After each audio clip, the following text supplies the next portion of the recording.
الله وبركاته. الحمد لله رب العالمين والصلاة والسلام على النبي الأمين وعلى آله وأصحابه ومن اتبعهم بإحسان إلى يوم الدين. Amma ba'd, donc aujourd'hui, bi'idhnillahi ta'ala, on va continuer l'explication, l'étude de la sourate Al-Kahf, bi'idhnillahi ta'ala. Et avant de commencer, comme d'habitude, lorsque je donne des cours, on va réviser ce qui a été dit précédemment. Donc je vais vous poser quelques questions afin de réviser ce qui a été dit précédemment. Qui peut me rappeler si la sourate Al-Kahf est une sourate mécoise ou médinoise et qu'est-ce que cela veut dire lorsque l'on dit qu'une sourate est mécoise ou médinoise? C'est une sourate mécoise. Ahsant. Et qu'est-ce que ça veut dire? Une sourate mécoise, c'est quand sallallahu alayhi wa sallam, avant qu'il s'installer à Médine. Ahsant. Donc on a dit qu'une sourate mécoise, c'est une sourate qui a été révélée au prophète Mohammed sallallahu alayhi wa sallam avant qu'il n'aille s'installer à Médine, avant qu'il ne quitte la Mecque pour s'installer à Médine. Lorsque l'on a cité que la sourate Al-Kahf est une sourate mécoise, on a dit que cela permet de tirer plusieurs enseignements bénéfiques et notamment le fait de comprendre un verset en particulier. On a dit qu'il y a un verset à propos duquel il y a plusieurs avis des savants. Et on a dit que l'avis qui a été choisi par plusieurs savants, c'est un avis en particulier et se sont basés sur le fait que la sourate Al-Kahf était une sourate mécoise et donc c'est cet avis qui est prépondérant. Ahsant. Pourquoi c'était quoi l'avis? Parce qu'ils ont dit que, en fait, Allah il a donné un avertissement à ceux qui disent qu'il s'attribue à un enfant. Ahsant. Et on a dit qu'il s'adressait aux gens de la Mecque qui disaient que Allah il avait pris les anges pour enfants, c'était ses filles. Non. Et on a dit que c'était le quoi? Ahsant. Donc on a dit que dans ce verset, Allah subhanahu wa ta'ala, il avertit d'un terrible châtiment ceux qui osent lui attribuer un enfant. Et donc il y a plusieurs avis des savants. Et l'un des avis que l'on a cité, il y a le fait que ce verset vise en particulier ceux qui osent prétendre qu'Allah subhanahu wa ta'ala a des filles et que les anges sont les filles d'Allah subhanahu wa ta'ala. Et pourquoi cet avis a été choisi par plusieurs savants? C'est parce que la sourate est mécoise. Et à la Mecque, il n'y avait que des polythéistes généralement. Il n'y avait que des polythéistes qui ne suivaient pas une religion en particulier, mais qui donnaient des divinités à Allah subhanahu wa ta'ala, qui est adoré autre qu'Allah subhanahu wa ta'ala. Et donc c'est pour cela que cet avis est prépondérant. Dans un premier temps, les gens qui sont visés par ce verset, par ce châtiment, ce sont ceux qui prétendent que les anges sont les filles d'Allah subhanahu wa ta'ala. Et on a dit qu'également, donc, le verset il a une portée générale, c'est-à-dire qu'il peut être appliqué à toute personne qui prétend que telle ou telle personne est le fils ou la fille d'Allah subhanahu wa ta'ala. Également, on a dit que dans la sourate Al-Kahf, on apprend que le Coran il a été révélé pour deux causes en particulier, pour deux grandes causes, deux grands objectifs. Quelles sont ces deux causes, ces deux objectifs?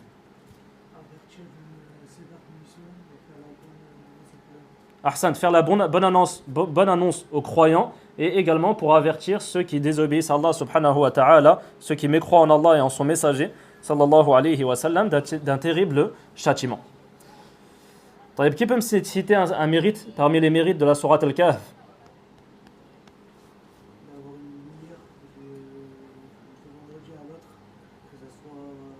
Pour qui? Pour celui qui? Ahsan, pour celui qui lit la sourate Al-Kahf, il aura une lumière du vendredi au vendredi suivant. Également? La protection contre le Dajjal pour celui qui mémorise les 10 premiers ou les 10 derniers selon... Ahsan. Donc on a dit que celui qui mémorise les 10 premiers versets ou les 10 derniers versets de la sourate Al-Kahf, selon les versions du hadith, il sera préservé du mal du Dajjal. Voyez. Qui peut me dire également pourquoi la sourate Al-Kahf a été révélée? Quelle est la raison principale, la sabab al-nuzul, la cause pour laquelle la sourate a été révélée?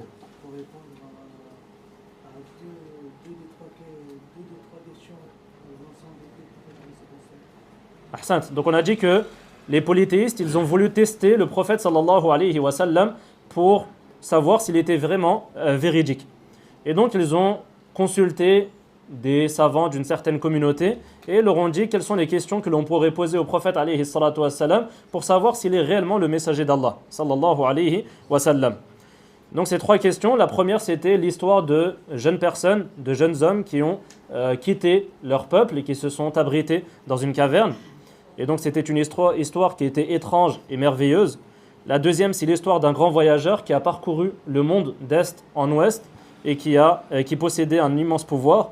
Et la troisième question, c'est la nature de l'âme, la nature de Ar-Ruh. Et cette question, la réponse à cette question, on la retrouve dans la sourate Al-Isra, que l'on appelle également la sourate de Banu Israël. Taïb. Et donc c'est dans ce climat dans ce contexte que la sourate Al-Kahf a été révélée au prophète sallallahu alayhi wa sallam. Et on a dit que également cette sourate Al-Kahf n'a pas été révélée directement après que les polythéistes ont défié le prophète alayhi salatu wa sallam. Pourquoi? C'est pas parce qu'il n'avait pas dit Inch'Allah, le prophète. Ahsan, parce que le prophète alayhi salatu wa sallam leur avait promis de leur donner une réponse à leurs questions, mais il n'avait pas dit Inch'Allah. Et donc Allah subhanahu wa ta'ala a voulu éduquer le prophète alayhi salatu wa sallam et lui enseigner l'importance de dire Inch'Allah, de ne pas dire je vais faire telle ou telle chose sans dire Inch'Allah. Taïb. Que veut dire le mot Alhamdulillah? Qu'est-ce que veut dire Alhamdulillah? Toutes les louanges reviennent à Allah. Qu'est-ce qu'une louange? C'est une glorification. Naam. On a dit c'est quoi l'hamd? De parler de quelqu'un avec amour. Ahsan, de citer en bien quelqu'un avec amour. Tu dis Hamidtu fulanan, par exemple, tu lui dis il est généreux, il est aimable, il est toujours à la mosquée, il fait ses prières à l'heure, etc.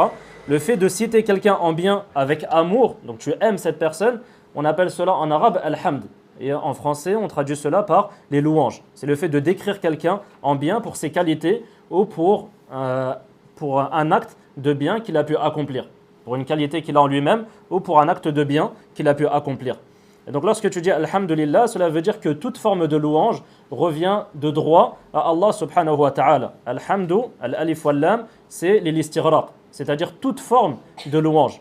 Lillah, al-lam ici, c'est l'istihqaq, c'est-à-dire revient de droit à Allah subhanahu wa ta'ala. Il est préférable de dire revient de droit plutôt que appartient à Allah subhanahu wa ta'ala. Car le al-lam ici, ce n'est pas al-lam lil milk, mais al-lam lil istihqaq. Et on verra ça plus tard, Inch'Allah ta'ala, si on a l'occasion d'expliquer cette sourate plus en détail. Donc je rappelle pour ceux qui n'étaient pas là hier, ma première intention c'était de détailler chaque verset de la sourate Al-Kahf, de prendre le temps de bien détailler chaque mot et chaque verset de la sourate Al-Kahf. Mais étant donné que je ne vais pas pouvoir rester une longue période durant ces prochains jours, Inch'Allah ta'ala, on va découper cette sourate en plusieurs parties et on va étudier chaque partie de manière générale, de manière globale, et ensuite on va citer les différents enseignements bénéfiques que les savants ont tirés de ces versets. طيب. Que veut dire فَلَعَلَّكَ بَاخِعٌ نَفْسَكَ عَلَى آثَارِهِمْ إِن لَّمْ يُؤْمِنُوا بِهَذَا الْحَدِيثِ أَسَفًا? Qu'est-ce que ce verset veut dire? Littéralement ou dans la forme? Comme tu veux. Allah, il met en garde le prophète avec cette personne de se consumer de chagrin parce que les polythéistes de son époque se détournaient de son message. Ahsant. Donc Allah subhanahu wa ta'ala dans ce verset, il interdit au prophète alayhi salatu wa salam. La'allaka, on a dit, lorsque ce mot est employé par Allah subhanahu wa ta'ala, ce n'est pas pour exprimer l'hypothèse. Ce n'est pas comme l'être humain lorsqu'il va dire la'alla Muhammadan fil bayt, ça veut dire il est probable que Muhammad soit chez lui. Ici la'alla, c'est une réalité qu'Allah Azza wa Jal cite, et également on comprend de ce verset, comme l'a cité l'imam al-Tabari et d'autres savants, on comprend de ce verset qu'Allah Azza wa Jal met en garde le prophète sallallahu alayhi wa sallam contre le fait de se consumer de chagrin. Bakhi'un nafsaka, on a dit bakha'a fulanun nafsahu, c'est le fait de se consumer de chagrin, c'est le fait d'être énormément triste à cause de personnes par exemple qui n'acceptent pas le conseil ou autre. Et donc dans ce verset, Allah Azza wa Jal, il met en garde le prophète sallallahu alayhi wa sallam contre le fait d'en arriver à un point où il va presque se consumer de chagrin, presque mourir de tristesse, car il voit les polythéistes ne pas croire en son message et mécroire en Allah subhanahu wa ta'ala. Ensuite, pourquoi Allah Azza wa Jal dit après, donc dans le verset numéro 7, Inna ja'alna ma 'ala al-ardi zinatan laha linabluwahum ayyuhum ahsanu 'amala. On pourrait croire que ce sont deux versets qui n'ont pas forcément de rapport. Pourquoi Allah Azza wa Jal dans le verset numéro 6, il interdit au prophète alayhi salatu wassalam de se consumer de chagrin, et juste après il nous dit que tout ce qui est sur cette terre a été enjolivé. Quelle est la munasaba? C'est ce que l'on appelle en arabe al-munasaba entre ce verset et ce verset. Allah, comme il explique dans ce sens-là, où il a enjolivé la terre, justement pour éprouver les gens et voir qui d'entre eux va croire et ne pas croire. Tu y es presque. C'est pas forcément. Et ouais. Et je crois que c'est qui va faire des bonnes œuvres. Presque, mais c'est quoi le rapport entre le prophète alayhi salatu wassalam et ça? Parce que je vais se Tfadal. Mais c'est que il a dit qu'il a enjolivé cette terre pour éprouver les musulmans et pour voir c'est qui va faire les meilleures œuvres et pas plus de. Non, mais pourquoi il a cité ça juste après avoir interdit au prophète alayhi salatu wassalam de se chagriner, de ressentir une énorme tristesse car les gens ne croient pas en lui? Parce que c'est des gens qui ont suivi cette dunya qui n'ont pas suivi lui. Ahsan, c'est comme pour consoler le prophète alayhi salatu wassalam, pour lui expliquer la raison pour laquelle certaines personnes ne croient pas en son message, alors que c'est un message qui est clair. L'islam, le message de l'islam est un message qui est clair et que n'importe qui peut comprendre et accepter. Malgré cela, il y a des personnes qui refusent le message de l'islam. Il y a des personnes qui connaissent la vérité, qui savent que l'islam est la vérité, mais qui n'acceptent pas cette vérité. Pourquoi? Parce que cette terre a été enjolivée et ils préfèrent cette vie d'ici-bas au fait de suivre la vérité. Ils préfèrent courir derrière cette vie d'ici-bas plutôt que de croire en Allah subhanahu wa ta'ala et en son messager sallallahu alayhi wa sallam. Donc ce verset, la munasaba entre ces deux versets, comme le disent certains savants, c'est pour consoler le prophète alayhi salatu wa sallam et lui expliquer pourquoi il y a des personnes qui croient en son message et pourquoi il y a des personnes qui ne croient pas en son message. Également, on a dit que al-amalu salih, une œuvre, pour qu'elle soit considérée comme étant pieuse, il y a combien de conditions? Combien? Il n'y a personne qui dit 4, hein, regardez pas mes doigts. On a dit qu'il y a 3 conditions. Quelle est la première? L'islam, le fait d'être musulman, Allah Azza wa Jal n'accepte que les œuvres des musulmans. Ensuite, al-ikhlas, le fait d'être sincère vis-à-vis d'Allah subhanahu wa ta'ala lorsque l'on accomplit cette adoration. Et également, et suivre l'exemple du prophète sallallahu alayhi wa sallam dans la manière d'accomplir cette adoration. Et donc on a dit également, qui peut me citer un enseignement bénéfique que les savants ont tiré de ce verset où Allah Azza wa Jal nous dit linabluwahum ayyuhum ahsanu amala, afin de les éprouver et de voir qui parmi eux va accomplir les meilleures des œuvres. Que l'œuvre qui est Allah Azza wa Jal préfère les œuvres que peu d'œuvres soient bons plutôt que beaucoup d'œuvres. Non. Donc on a dit que le plus important est de bien agir et pas forcément de beaucoup agir. Il n'est pas forcément demandé en islam de beaucoup agir même si tu n'es pas sincère ou même si tu ne suis pas l'exemple du prophète sallallahu alayhi wa sallam. Allah Azza wa Jal, il va t'éprouver et ce qui nous est demandé c'est de bien agir. C'est d'agir conformément à la sunna du prophète alayhi salatu wa sallam et en étant sincère vis-à-vis d'Allah subhanahu wa ta'ala. Et donc il ne nous est pas forcément demandé de beaucoup agir même si on agit en accomplissant des innovations par exemple ou par ostentation et en n'étant pas sincère vis-à-vis d'Allah subhanahu wa ta'ala. Le dernier verset qu'on a expliqué, wa inna la ja'iluna ma 'alayha sa'idan juruza. Que veut dire juruza? C'est-à-dire qu'il n'y a aucune végétation, il n'y a plus rien sur cette terre. Et donc Allah Azza wa Jal nous rappelle la finalité de cette vie d'ici-bas. Le croyant ne se fait pas avoir par cette terre et par le fait qu'elle a été enjolivée. Il sait qu'elle a été enjolivée, il sait qu'elle a été embellie afin d'être éprouvée. Et donc le croyant, il ne va pas faire prévaloir la vie d'ici-bas à la vie de l'au-delà. Il sait que cette vie d'ici-bas, c'est une vie qui est éphémère. Tout est voué à la destruction, tout est voué à la disparition. Et donc lorsque tu sais cela, eh bien tu vas te rendre compte que le plus important est de s'attacher à sa religion et de ne pas courir derrière la vie d'ici-bas au détriment de la religion. Et donc on a dit également que le musulman est dans un juste milieu. Cela ne veut pas dire que tu restes à la mosquée, tu ne travailles pas, tu ne fais absolument rien. Ce qui est demandé, c'est de rester dans un juste milieu. Tu prends ce dont tu as besoin dans cette vie d'ici-bas, tu cherches à obtenir ta subsistance de manière halal et tu fais en sorte que cette subsistance ne soit pas une preuve contre toi. Tu fais en sorte que cette vie d'ici-bas ne soit pas une preuve contre toi, c'est-à-dire que tu vas agir conformément à ce qu'Allah subhanahu wa ta'ala a voulu de toi. Est-ce qu'il y a des questions par rapport au cours d'hier, avant de commencer le nouveau cours? Des questions?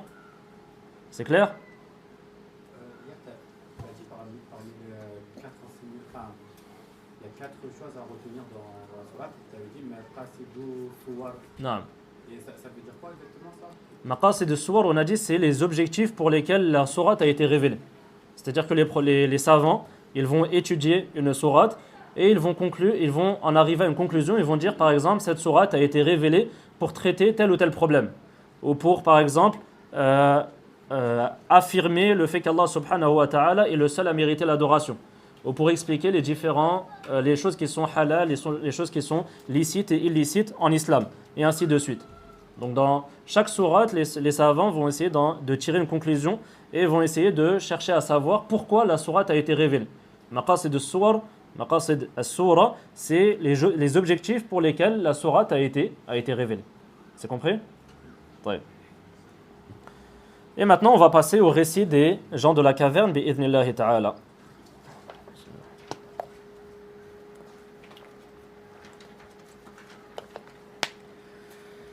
L'histoire des gens de la caverne commence avec un groupe de jeunes hommes vivant dans une cité polythéiste, dans une cité où autre qu'Allah subhanahu wa ta'ala est adoré. Ces jeunes hommes croyaient en Allah seul et lui vouaient un culte exclusif. Ils adoraient Allah seul subhanahu wa ta'ala, tandis que leur peuple adorait autre qu'Allah subhanahu wa ta'ala. Ils adoraient des idoles et des divinités, des statues ou autres en dehors d'Allah subhanahu wa ta'ala. Menacés de mort ou de conversion forcée, ces jeunes hommes ont décidé de quitter leur peuple afin de préserver leur foi. Ils se sont donc réfugiés dans une caverne qui se trouvait pas très loin de leur peuple et de leur cité, de leur ville. Et lorsqu'ils sont arrivés dans cette caverne, leur premier réflexe a été d'invoquer Allah subhanahu wa ta'ala afin qu'il leur accorde une miséricorde de sa part et afin de leur rassurer et de leur faciliter la droiture dans tout ce qu'ils vont entreprendre. Allah subhanahu wa ta'ala a immédiatement exaucé et répondu à leurs prières, à leurs invocations d'une manière extraordinaire. Il leur a accordé un miracle. Allah subhanahu wa ta'ala les a plongés dans un sommeil profond qui va durer 309 ans. Et Allah subhanahu wa ta'ala nous a décrit dans cette sourate les détails ou les causes qu'il a mises en place afin de préserver le corps de ces jeunes personnes. Allah subhanahu wa ta'ala a fait en sorte que le soleil passe à droite et à gauche de l'entrée de la grotte pour ne pas brûler leur peau. Également, Allah subhanahu wa ta'ala les tournait sur le côté droit et le côté gauche pour que leur corps ne se décompose pas au contact du sol. Après 309 années de sommeil, ces jeunes croyants se réveillent mais ne se doutent de rien. Ils pensent n'avoir dormi qu'un jour ou une partie d'une journée, alors qu'ils avaient dormi pendant 309 ans. Affamés, ils envoient l'un d'entre eux en ville avec quelques pièces d'argent pour acheter de la nourriture en lui recommandant d'être très discret. Arrivé en ville, sa monnaie, vieille de 3 siècles, donne l'alerte à un commerçant. Il est venu avec une monnaie qui était ancienne, qui n'était plus du tout utilisée à cette époque. Et c'est cela qui l'a trahi. C'est cela qui a permis à ce commerçant de savoir qu'il y avait quelque chose d'étrange et que cette personne avait quelque chose à cacher. Après cela, les habitants ont découvert la caverne de ces jeunes hommes, mais Allah subhanahu wa ta'ala avait pris l'âme de ces jeunes personnes avant que leur peuple ne découvre cette caverne. Ensuite, à la fin du récit des gens de la caverne, Allah subhanahu wa ta'ala nous informe que leur peuple a voulu marquer ce lieu sacré. Et après quelques discussions, ils ont décidé de construire un lieu de prière, une mosquée, juste au-dessus de l'entrée de la caverne pour honorer leur mémoire et ce miracle. Et par ce miracle, Allah subhanahu wa ta'ala a voulu prouver au peuple de ces jeunes personnes qu'il est capable de toutes choses, qu'il est le seul à mériter l'adoration et également que la résurrection est une vérité. Et donc ça, c'est le résumé du récit des gens de la caverne. Et maintenant, on va passer aux différents versets qui détaillent ce récit bi'idhnillahi ta'ala. Au verset numéro 9, Allah subhanahu wa ta'ala dit Am hasibta anna ashab al-kahfi wal-raqim kanu min ayatina ajaba. Penses-tu que l'histoire des gens de la caverne et d'Al-Raqim constitue le plus prodigieux de nos miracles? Dans ce verset, on remarque qu'il y a une interrogation. Am hasibta, c'est une interrogation. C'est une question qui est posée. Am hasibta, penses-tu que l'histoire des gens de la caverne et d'Al-Raqim constitue le plus prodigieux de nos miracles? Et cette interrogation, elle a ici le sens d'une négation. C'est pour nier quelque chose. Allah subhanahu wa ta'ala a voulu dire au prophète alayhi salatu wassalam et à toute personne qui lit le Coran ou qui entend le Coran, il a voulu faire passer le message que l'histoire des gens de la caverne et ce qui leur arrivait n'est pas le plus grand des miracles d'Allah subhanahu wa ta'ala. Ce n'est pas le plus grand des signes d'Allah subhanahu wa ta'ala. Pourquoi Allah a cité cela? Car on a appris que dans la cause de révélation de cette sourate, lorsque la question a été posée au prophète alayhi salatu wassalam à propos des gens de la caverne, les gens ont décrit ce récit comme étant un récit extraordinaire. C'était vraiment quelque chose de très étonnant. Et donc Allah subhanahu wa ta'ala, il a voulu leur montrer et leur dire que ce récit, même s'il est étonnant, même s'il est extraordinaire, même si c'est un miracle, il ne constitue pas le plus grand des miracles d'Allah subhanahu wa ta'ala. Ce n'est pas le plus grand des signes d'Allah subhanahu wa ta'ala. La création de la terre, la création de l'être humain, tout ce que l'on peut voir sur cette terre, forme un miracle et un signe d'Allah subhanahu wa ta'ala qui est beaucoup plus grand que l'histoire des gens de la caverne. C'est ce qui est voulu dans ce verset. Am hasibta, donc c'est le fait de croire quelque chose. Am hasibta, crois-tu que anna ashab al-kahf, donc on a dit que al-kahf c'est un espace vide, large et spacieux au sein d'une montagne. Al-kahf c'est donc une caverne, c'est un espace qui est à l'intérieur d'une montagne. Donc on appelle cela en arabe al-kahf et en français on traduit cela par une caverne. Et ar-raqim, en arabe, ar-raqim, c'est fa'ilun min al-fi'li raqama, cela vient du verbe raqama qui veut dire kataba. Le verbe raqama en arabe veut dire kataba, écrire. Et ce qui est voulu par ar-raqim ici, selon l'avis qui a été retenu par de nombreux savants, c'est la tablette ou la stèle ou l'écriture sur laquelle a été inscrit le nom et l'histoire des gens de la caverne. Donc ar-raqim, c'était une tablette qui existait à cette époque, une tablette, c'est-à-dire une écriture, une stèle, quelque chose en bois par exemple, sur laquelle il y avait les noms des gens de la caverne et également l'histoire des gens de la caverne. C'est ce qui est voulu par ar-raqim. Et donc, dans ce verset, Allah subhanahu wa ta'ala nous dit que l'histoire, le récit des gens de la caverne et de ar-raqim fait partie des miracles, fait partie des signes d'Allah subhanahu wa ta'ala, mais ce n'est pas le plus grand. Et donc il y a en cela une incitation pour le croyant à réfléchir aux autres miracles d'Allah subhanahu wa ta'ala et à méditer sur les autres signes d'Allah subhanahu wa ta'ala qui sont beaucoup plus grands et beaucoup plus étonnants que l'histoire des gens de la caverne et de Ar-Raqim. Ensuite au verset numéro 10, Allah subhanahu wa ta'ala dit إذ أوى الفتية إلى الكهف فقالوا ربنا آتنا من لدنك رحمة وهيئ لنا من أمرنا رشدا. Quand ces jeunes gens se réfugièrent dans la caverne, ils dirent ô notre Seigneur, donne-nous de ta part une miséricorde et assure-nous la droiture dans tout ce qui nous concerne. Dans ce verset, Allah subhanahu wa ta'ala cite le récit des gens de la caverne de manière globale, de manière résumée. Et ensuite, il va détailler le récit des gens de la caverne. Donc dans ce verset, et également le verset suivant, Allah subhanahu wa ta'ala nous dit en résumé ce qui s'est passé à cette époque. Ce qui s'est passé, ce qui est arrivé aux gens de la caverne de manière résumée. Et ensuite, les versets d'après viennent détailler ce qui s'est passé à cette époque. Et donc Allah subhanahu wa ta'ala nous dit « idh ». Le mot « idh », lorsqu'il vient au début d'un verset, généralement, il est relié à un verbe qui est sous-entendu. Le verbe qui est sous-entendu, c'est « udhkur », c'est-à-dire « mentionne lorsque ». Mentionne « idh », ça veut dire « lorsque » en français. Et ce qui est voulu, c'est « mentionne lorsque ». C'est un ordre donné au prophète, alayhi salatu wassalam, de mentionner, de réciter, de raconter, de relater l'histoire des gens de la caverne. « Idh awa », le verbe « awa » veut dire se réfugier, chercher à se mettre à l'abri. Lorsque tu es confronté à un mal, par exemple, lorsque il y a de la pluie dans la forêt, par exemple, tu vas t'abriter sous un arbre, par exemple, ou dans une caverne. Et donc, pour exprimer ce sens, tu vas dire en arabe awa. Awa, c'est le fait de s'abriter, de se réfugier dans un endroit. Idh awa al-fityatu. Al-fityatu, c'est le pluriel de fata. Et c'est un jam'u qilla. Min jumu' al-qilla. Le waznu fi'la. Al-fitya, c'est min jumu' al-qilla. Ça veut dire que c'est un petit nombre de personnes. Plus de 2 ou 3 personnes, mais pas un grand nombre de personnes.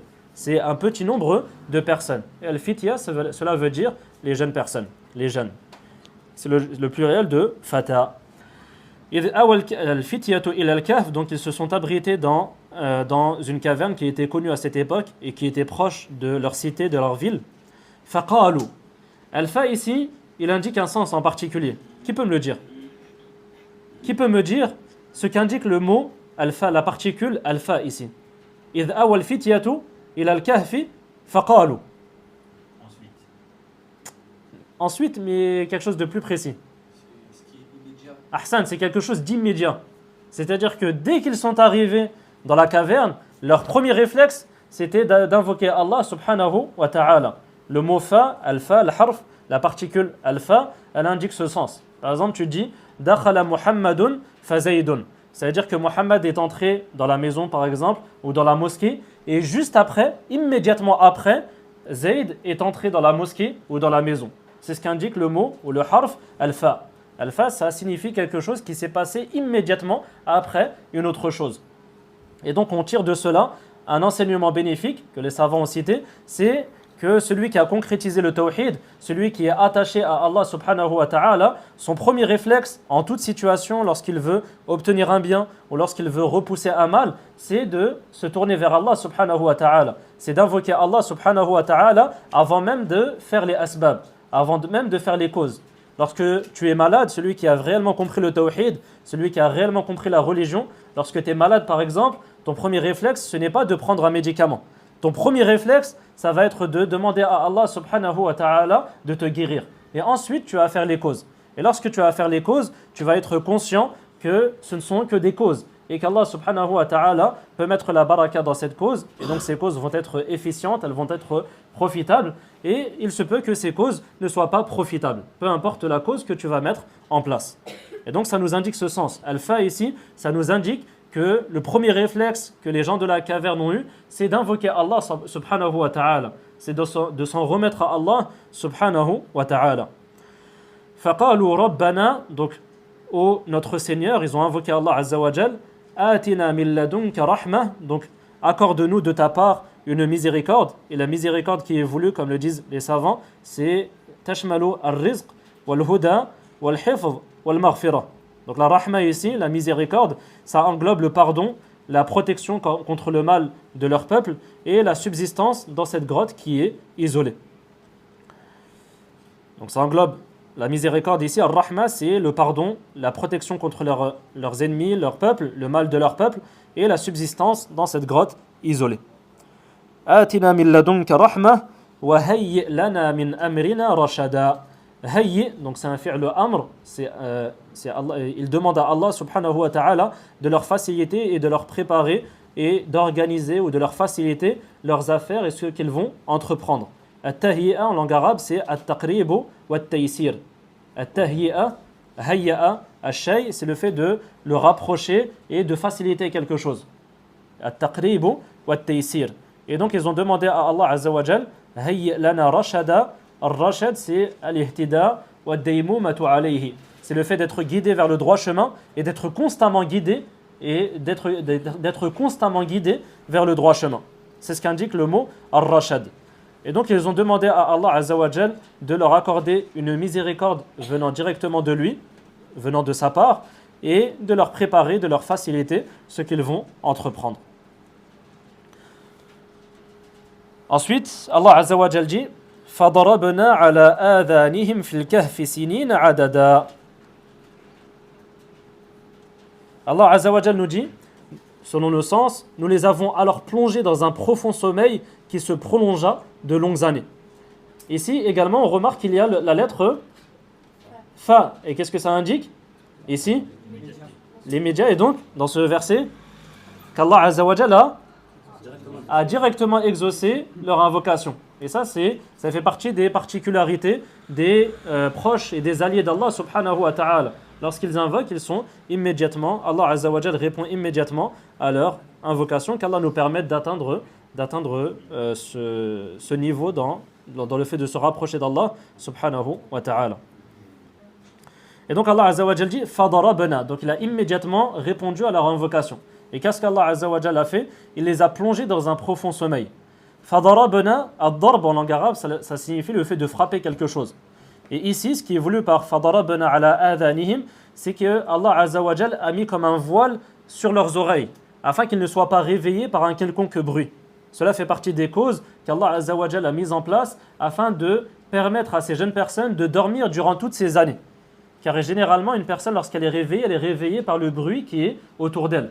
Et donc Allah Azza wa Jalla, parmi les causes qu'il a mises en place afin de faire en sorte que ces jeunes dorment pendant toutes ces années, c'est ad-darbu ala al-adhan. Ad-darbu ala al-adhan, c'est-à-dire comme si Allah Azza wa Jalla a frappé d'un voile leurs oreilles, afin qu'ils n'entendent aucun bruit autour d'eux. Car généralement, c'est à cause du bruit qu'une personne se réveille. Et car l'oreille, tu ne peux pas, lorsque tu dors, ton oreille est constamment ouverte, elle est constamment en train d'écouter ce qu'il y a autour de toi. Contrairement aux yeux, lorsque tu vas fermer les yeux, tu peux ne plus voir ce qu'il y a autour de toi. Alors que les oreilles, tu ne peux pas forcément les boucher afin de ne plus rien entendre autour de toi. Et donc Allah Azza wa Jalla, il a mis en place cette cause afin de faire en sorte que ces jeunes soient plongés dans un profond sommeil. فَضَرَبْنَا عَلَىٰ آذَانِهِمْ فِي الْكَهْفِ سِنِينَ عَدَدًا. Donc al-kahf, on a dit c'est la caverne. Sinina adada, c'est-à-dire durant de longues années. Pendant combien d'années au total? 309 années. Ahsantum. Ensuite Allah subhanahu wa ta'ala a dit au verset numéro 12, ثُمَّ بَعَثْنَاهُمْ لِنَعْلَمَ أَيُّ الْحِزْبَيْنِ أَحْصَىٰ لِمَا لَبِثُوا أَمَدًا. Nous les avons ensuite tirés de leur sommeil afin de voir lequel des deux groupes saurait le mieux évaluer la durée de leur séjour. Donc Allah Azza wa Jalla, dans ce verset, il nous informe qu'après toutes ces années, après 309 ans, Allah Azza wa Jalla les a ressuscités. Il a utilisé le mot ba'atha. Al-ba'thu dans la langue arabe, c'est at-tahrik, c'est le fait de faire bouger quelque chose, et c'est notamment utilisé pour dire que les corps vont être ressuscités. Et pourquoi Allah Azza wa Jalla a utilisé ce mot en particulier? C'est parce que le sommeil est le frère de la mort, comme le disent les savants. Al-mautu, al-nawmu, akhul maut. Lorsque tu dors, c'est comme si ton âme est élevée dans le ciel, comme ceci a été cité dans le Coran. Et donc Allah Azza wa Jalla a utilisé ce mot en particulier. Thumma ba'athnahum, c'est-à-dire nous les avons ressuscités. Nous les avons ressuscités, ce n'est pas de leur mort, mais de leur sommeil, car le sommeil est le frère de la mort. Et donc Allah Azza wa Jalla les a ressuscités, c'est-à-dire il les a réveillés de leur sommeil après 309 ans. Thumma ba'athnahum lina'lama, afin que nous sachions. Allah Azza wa Jalla, il a une science parfaite. Il sait très bien pourquoi, il sait parfaitement ce qu'il va se passer dans le futur et ce qui s'est passé dans le passé. Mais ici, dans ce verset et dans d'autres versets où Allah Azza wa Jalla dit « Nous avons fait telle chose pour que nous sachions telle chose », ce qui est voulu par cela, ce n'est pas qu'Allah Azza wa Jalla va bénéficier d'une nouvelle science qu'il ne connaissait pas auparavant. Ce qui est voulu par cela, c'est la science, ou c'est le fait que cette science soit apparente aux gens. Lina'lama, c'est-à-dire ilman zahiran lin-nas. C'est-à-dire que c'est une science qui va être apparente aux gens. Une science que tout le monde va pouvoir apprendre et va pouvoir connaître. Et donc lorsque tu vois ce mot lina'lama, lorsque Allah Azza wa Jalla dit qu'il a fait telle ou telle chose pour savoir telle ou telle chose, pour connaître telle ou telle chose, ce qui est voulu par cela, c'est qu'Allah Azza wa Jalla va faire en sorte que cette science soit apparente à toute personne. Lina'lama ilman zahiran lin-nas, afin que toute personne sache ce qui s'est passé ou sache la sagesse, connaisse la sagesse derrière cela.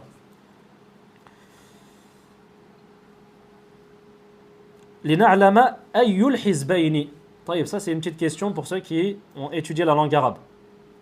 Normalement, le ayyu, il est maf'ul bihi. Le maf'ul bihi, il est mansoub. Mais ici, Allah Azza wa Jalla a dit lina'lama ayyu. Il n'a pas dit lina'lama ayya al-hizbayni. Normalement, dans la langue arabe, par exemple, tu dis allamtu ou alimtu hadhihi al-fa'idata. Al-fa'ida ici, ça va être mansoub. Et ici, Allah Azza wa Jal, il dit لِنَعْلَمَ أَيُّ الْحِزْبَيْنِ. Qui connaît la réponse? Pourquoi ici le mot est, il y a une dhamma sur le ay et il n'y a pas une fatha? Ah, c'est une question là. Ah, comment? Non, mais ça veut dire que c'est une question. Pour savoir Oui, mais pourquoi? Dans le i'rab, pourquoi ayyu et pas ayya?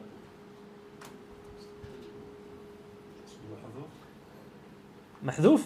C'est-à-dire? Non, c'est pas ça. Presque. Non, on va aller.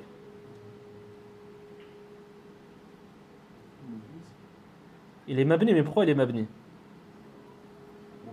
Ou c'est un peu trop détail, on va... Ah. Dans l'Alfiya, Ibn Malik il dit Ayyun kama wa u'ribat ma lam tudaf wa sadru wasliha damirun inhadaf. C'est-à-dire que lorsqu'il n'est pas ma lam yudaf, donc lorsqu'il n'est pas mudaf, lorsqu'il est mudaf afwan, ayyul hizbayni, lorsqu'il est mudaf et que sadru sila il a été mahdhouf, eh bien le mot il est mabni. Ayyu, il est mabni, c'est-à-dire qu'il y aura toujours la dhamma sur ce mot-là. Et certains arabes, certains savants considèrent également que mutlaqan, Ibn Malik l'a dit dans le vers suivant, dans l'Alfiya, il dit également que cela peut être ayyu, peut être également mu'rab dans tous les cas. Ça c'est juste une petite faïda pour ceux qui connaissent la langue arabe. Donc le vers de poésie de l'Alfiya c'est ayyun kama wa u'ribat ma lam tudaf wa sadru wasliha damirun inhadaf wa ba'duhum a'raba mutlaqan. Donc il y a des savants, il y a des arabes qui font le i'rab mutlaqan dans tous les cas du mot ayyu. Et c'est un mot que l'on peut retrouver dans plusieurs versets. Donc ce n'est pas une erreur. Si tu as dans les débuts de la langue arabe, tu peux croire que c'est une erreur, ce n'est pas une erreur. Cela fait partie de la langue arabe. Al-Muhim, lina'lama ayyu al-hizbayni, c'est-à-dire les deux parties. Et ici les savants ont divergé qui sont ces deux parties. Certains savants considèrent que ce sont les jeunes personnes qui étaient dans cette caverne entre eux lorsqu'ils ont divergé. Pendant combien de temps nous sommes restés dans cette caverne? Ils ont divergé, il y avait deux avis différents. Et donc c'est ce qui évolue dans ce verset. Et certains savants considèrent que c'est la divergence entre les gens de la ville. Entre les gens de la ville lorsqu'ils ont découvert la caverne dans laquelle se trouvaient ces jeunes personnes. Ayyul hizbayni ahsa. Ahsa, il y a des savants qui considèrent que c'est... Il y a des savants qui considèrent que c'est un verbe et des savants qui considèrent que c'est ismun et ismu tafdil. Min asma'i tafdil. Ahsa, donc ça peut être ismu tafdil et ça peut être un verbe au passé. Et ce qui est voulu par le verbe ahsa, c'est le fait de calculer. Le fait de bien calculer quelque chose. Ahsa lima labithu amada, c'est-à-dire labithu, c'est-à-dire rester dans un endroit, la durée de leur séjour. Amada, c'est-à-dire en termes de temps et de durée. Et donc Allah Azza wa Jal nous informe qu'il a ressuscité, qu'il a réveillé de leur sommeil ces jeunes personnes afin de savoir qui parmi les deux parties, qui va connaître la vérité parmi les gens qui vont diverger à propos du nombre d'années durant lesquelles ces personnes-là sont restées dans la caverne. Ensuite Allah subhanahu wa ta'ala nous dit au verset numéro 13 « Nahnu naqussu alayka naba'ahum bil haqq.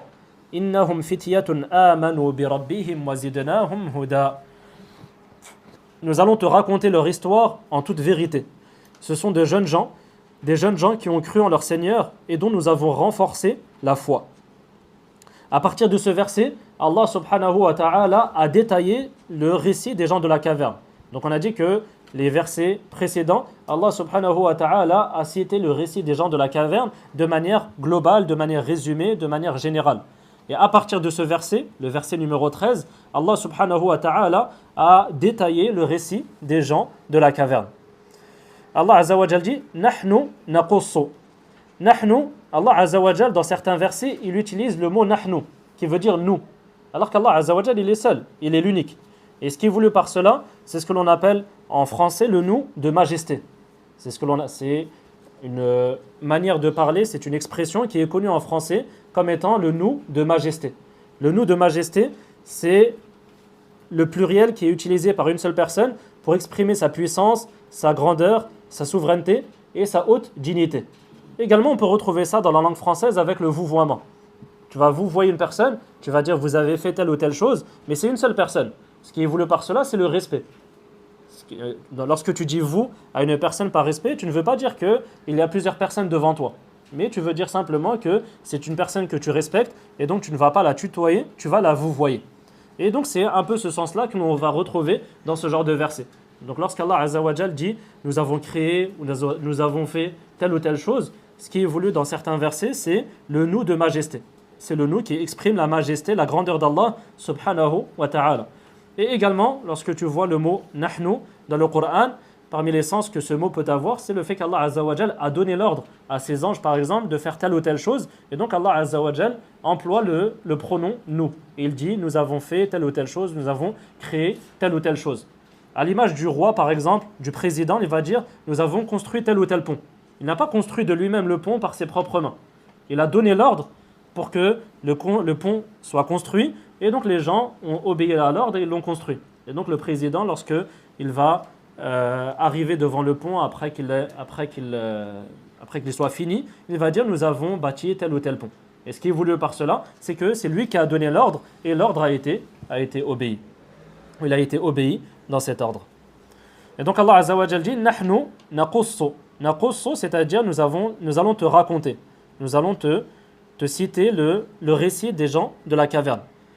Al-qassu, c'est le fait de suivre à la trace quelqu'un. C'est le fait de suivre à la trace quelqu'un. Qui peut me dire un verset où on retrouve ce mot?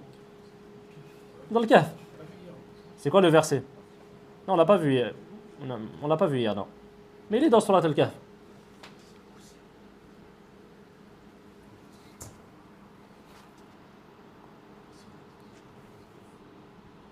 أين الحفاظ؟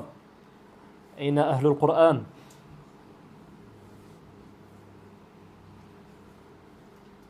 Je vous donne un indice, c'est dans le récit de Moussa avec la Khadir.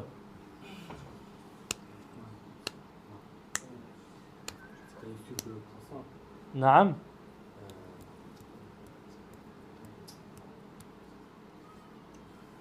تفضل.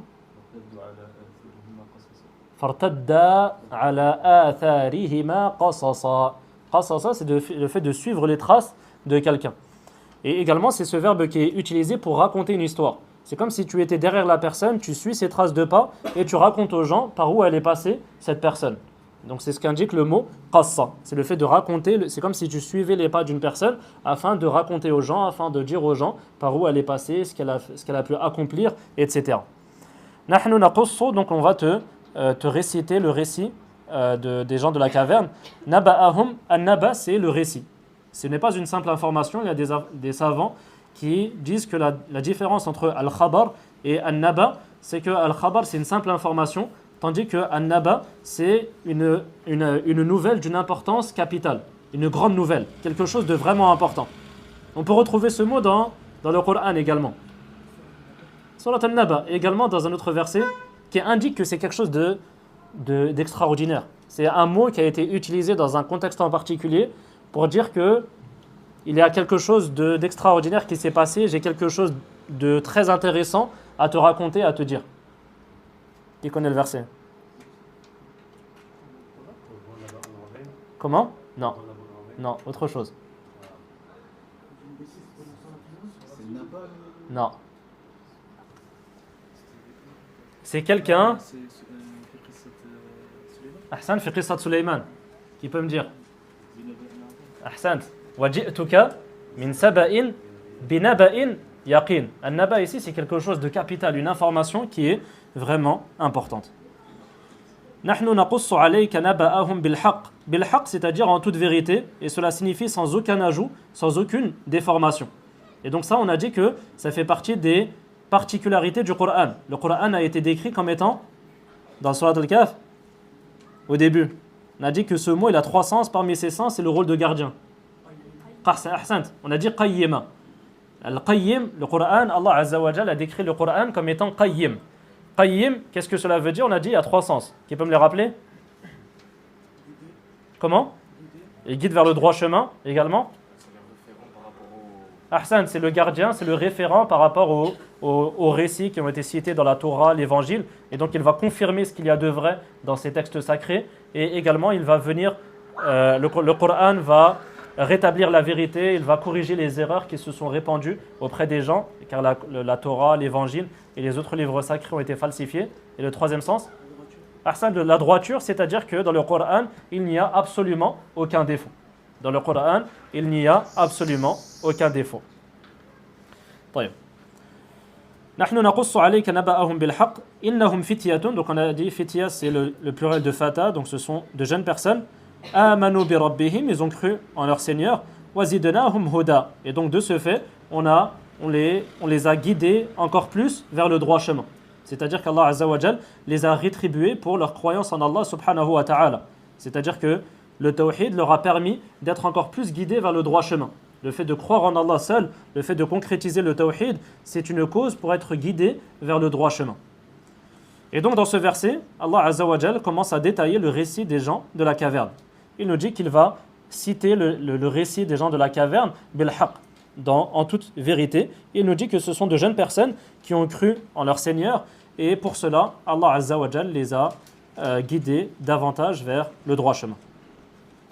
Ensuite, Allah dit au verset numéro 14, وَرَبَطْنَا عَلَى قُلُوبِهِمْ إِذْ قَامُوا فَقَالُوا رَبُّنَا رَبُّ السَّمَاوَاتِ وَالْأَرْضِ لَن نَّدْعُوَ مِن دُونِهِ إِلَٰهًا لَقَدْ قُلْنَا إِذًا شَطَطًا. Nous avons raffermi leur cœur lorsqu'ils se sont levés pour proclamer notre Maître est le Seigneur des cieux et de la terre. Jamais nous ne vénérerons d'autres divinités que lui, sans quoi nous commettrions une grave injustice. Allah Azza wa Jal, dans ce verset, il nous informe qu'il a raffermi leur cœur. Il dit وَرَبَطْنَا عَلَى قُلُوبِهِمْ. Ar-rabtu, dans la langue arabe, cela veut dire attacher quelque chose, lier quelque chose afin qu'il ne bouge pas, afin qu'il ne s'enfuit pas et afin qu'il ne bouge pas. On dit rabata. Rabattu, par exemple, al-ibil, j'ai accroché, j'ai attaché le chameau, par exemple, ou rabattu al-hizam, ça veut dire que j'ai attaché ma ceinture afin de ne pas bouger en cas d'accident, etc.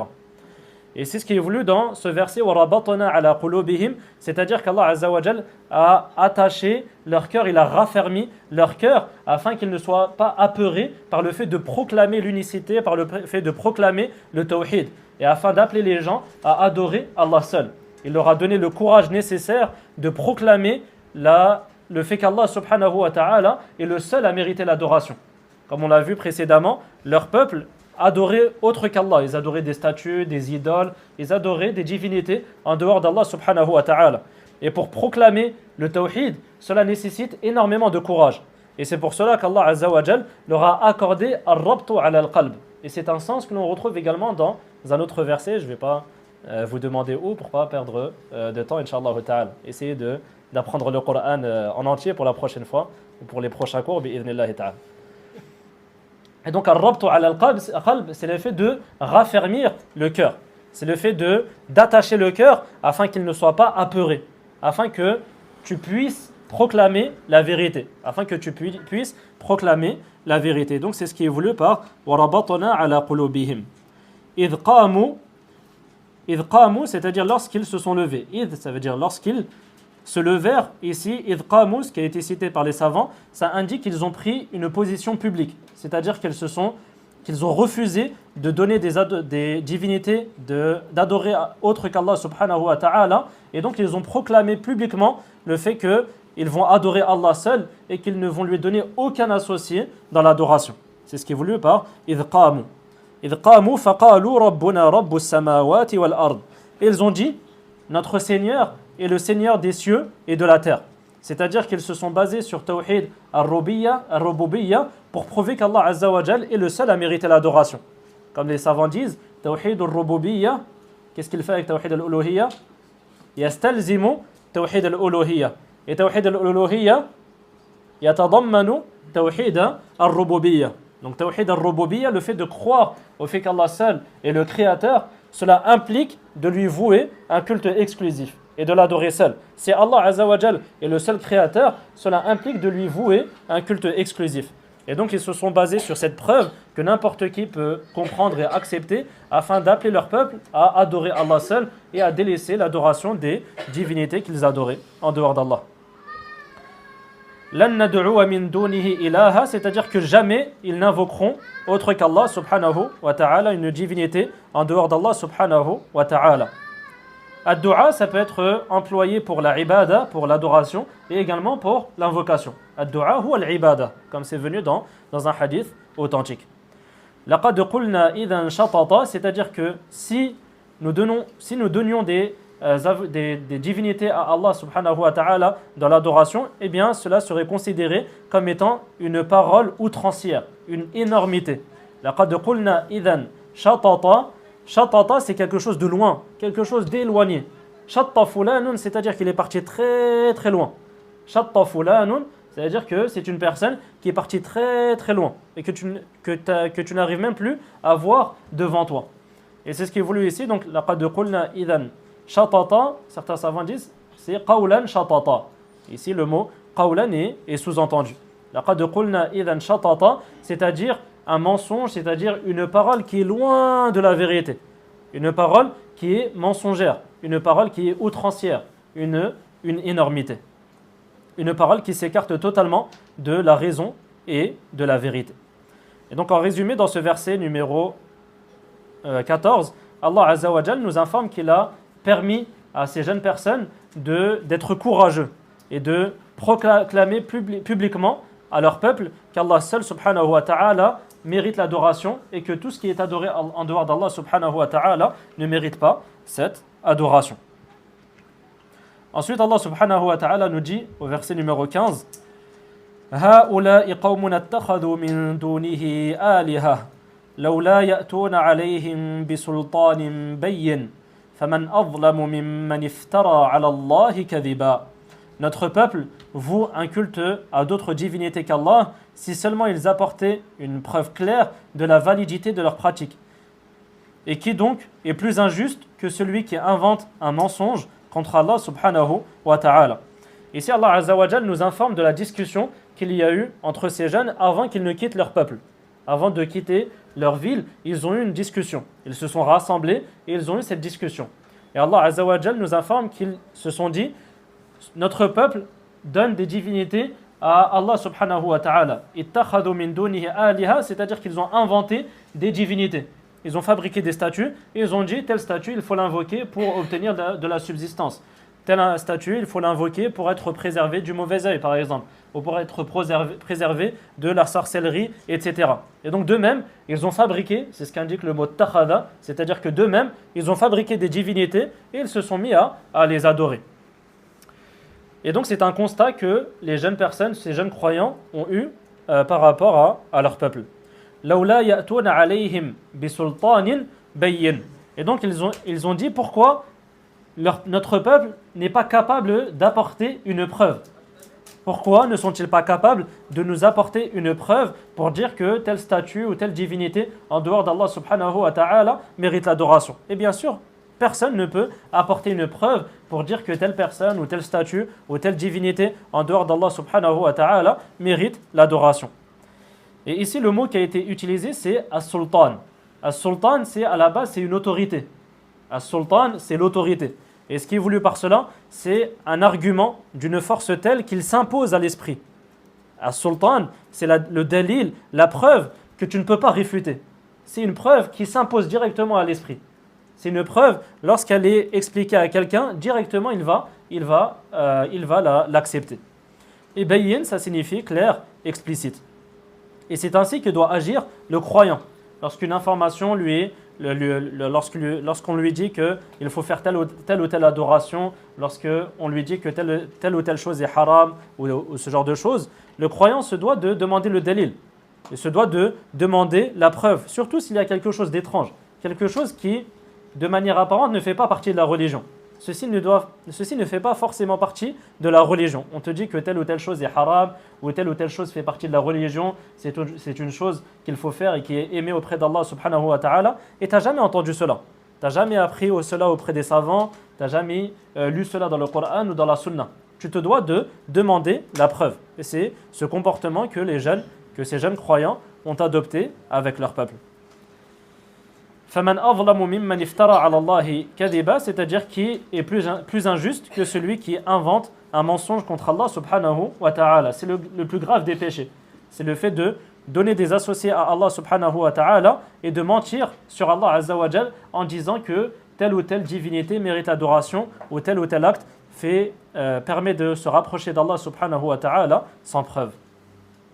Et donc dans ce verset, Allah Azza wa Jal nous informe de la discussion qu'il y a eu entre ces jeunes personnes. Ensuite, Allah subhanahu wa ta'ala nous dit au verset numéro 16 وَإِذِ اعْتَزَلْتُمُوهُمْ وَمَا يَعْبُدُونَ إِلَّا اللَّهِ فَأْوُوا إِلَى الْكَهْفِ يَنشُرْ لَكُمْ رَبُّكُمْ مِنْ رَحْمَتِهِ وَيُهَيِّئْ لَكُمْ مِنْ أَمْرِكُمْ مِرْفَقًا. Puisque vous avez décidé de les fuir, votre peuple et les fausses divinités qu'ils vénèrent en dehors d'Allah, cherchez refuge dans la caverne. Notre Seigneur répandra sur nous de ses grâces et ne manquera pas de nous faciliter toute chose utile. Donc ici également, Allah Azza wa Jal nous informe de la discussion, de la continuité de la discussion que ces jeunes personnes ont eue lorsqu'elles se sont rencontrées, lorsqu'elles se sont rassemblées. Ils se sont dit, étant donné que vous avez délaissé tout ce que votre peuple adorait en dehors d'Allah subhanahu wa ta'ala, eh bien cela implique de partir de cet endroit-là, afin de préserver votre foi, afin de préserver votre religion. C'est-à-dire qu'ils se sont enjoints à accomplir la hijra, c'est-à-dire à délaisser cet endroit-là, afin de préserver leur religion, afin de préserver leur foi. Et donc ils ont décidé de s'abriter dans la caverne. Et ils se sont dit que cela va être une cause pour obtenir une miséricorde venant d'Allah subhanahu wa ta'ala, et afin qu'Allah Azza wa Jal leur facilite leur situation.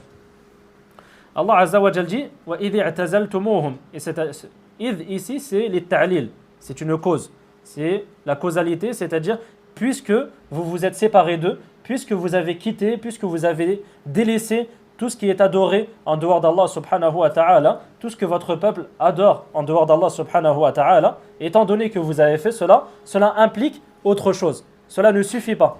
Le fait de se désavouer des divinités qui sont adorées en dehors d'Allah subhanahu wa ta'ala, cela ne suffit pas pour préserver votre religion.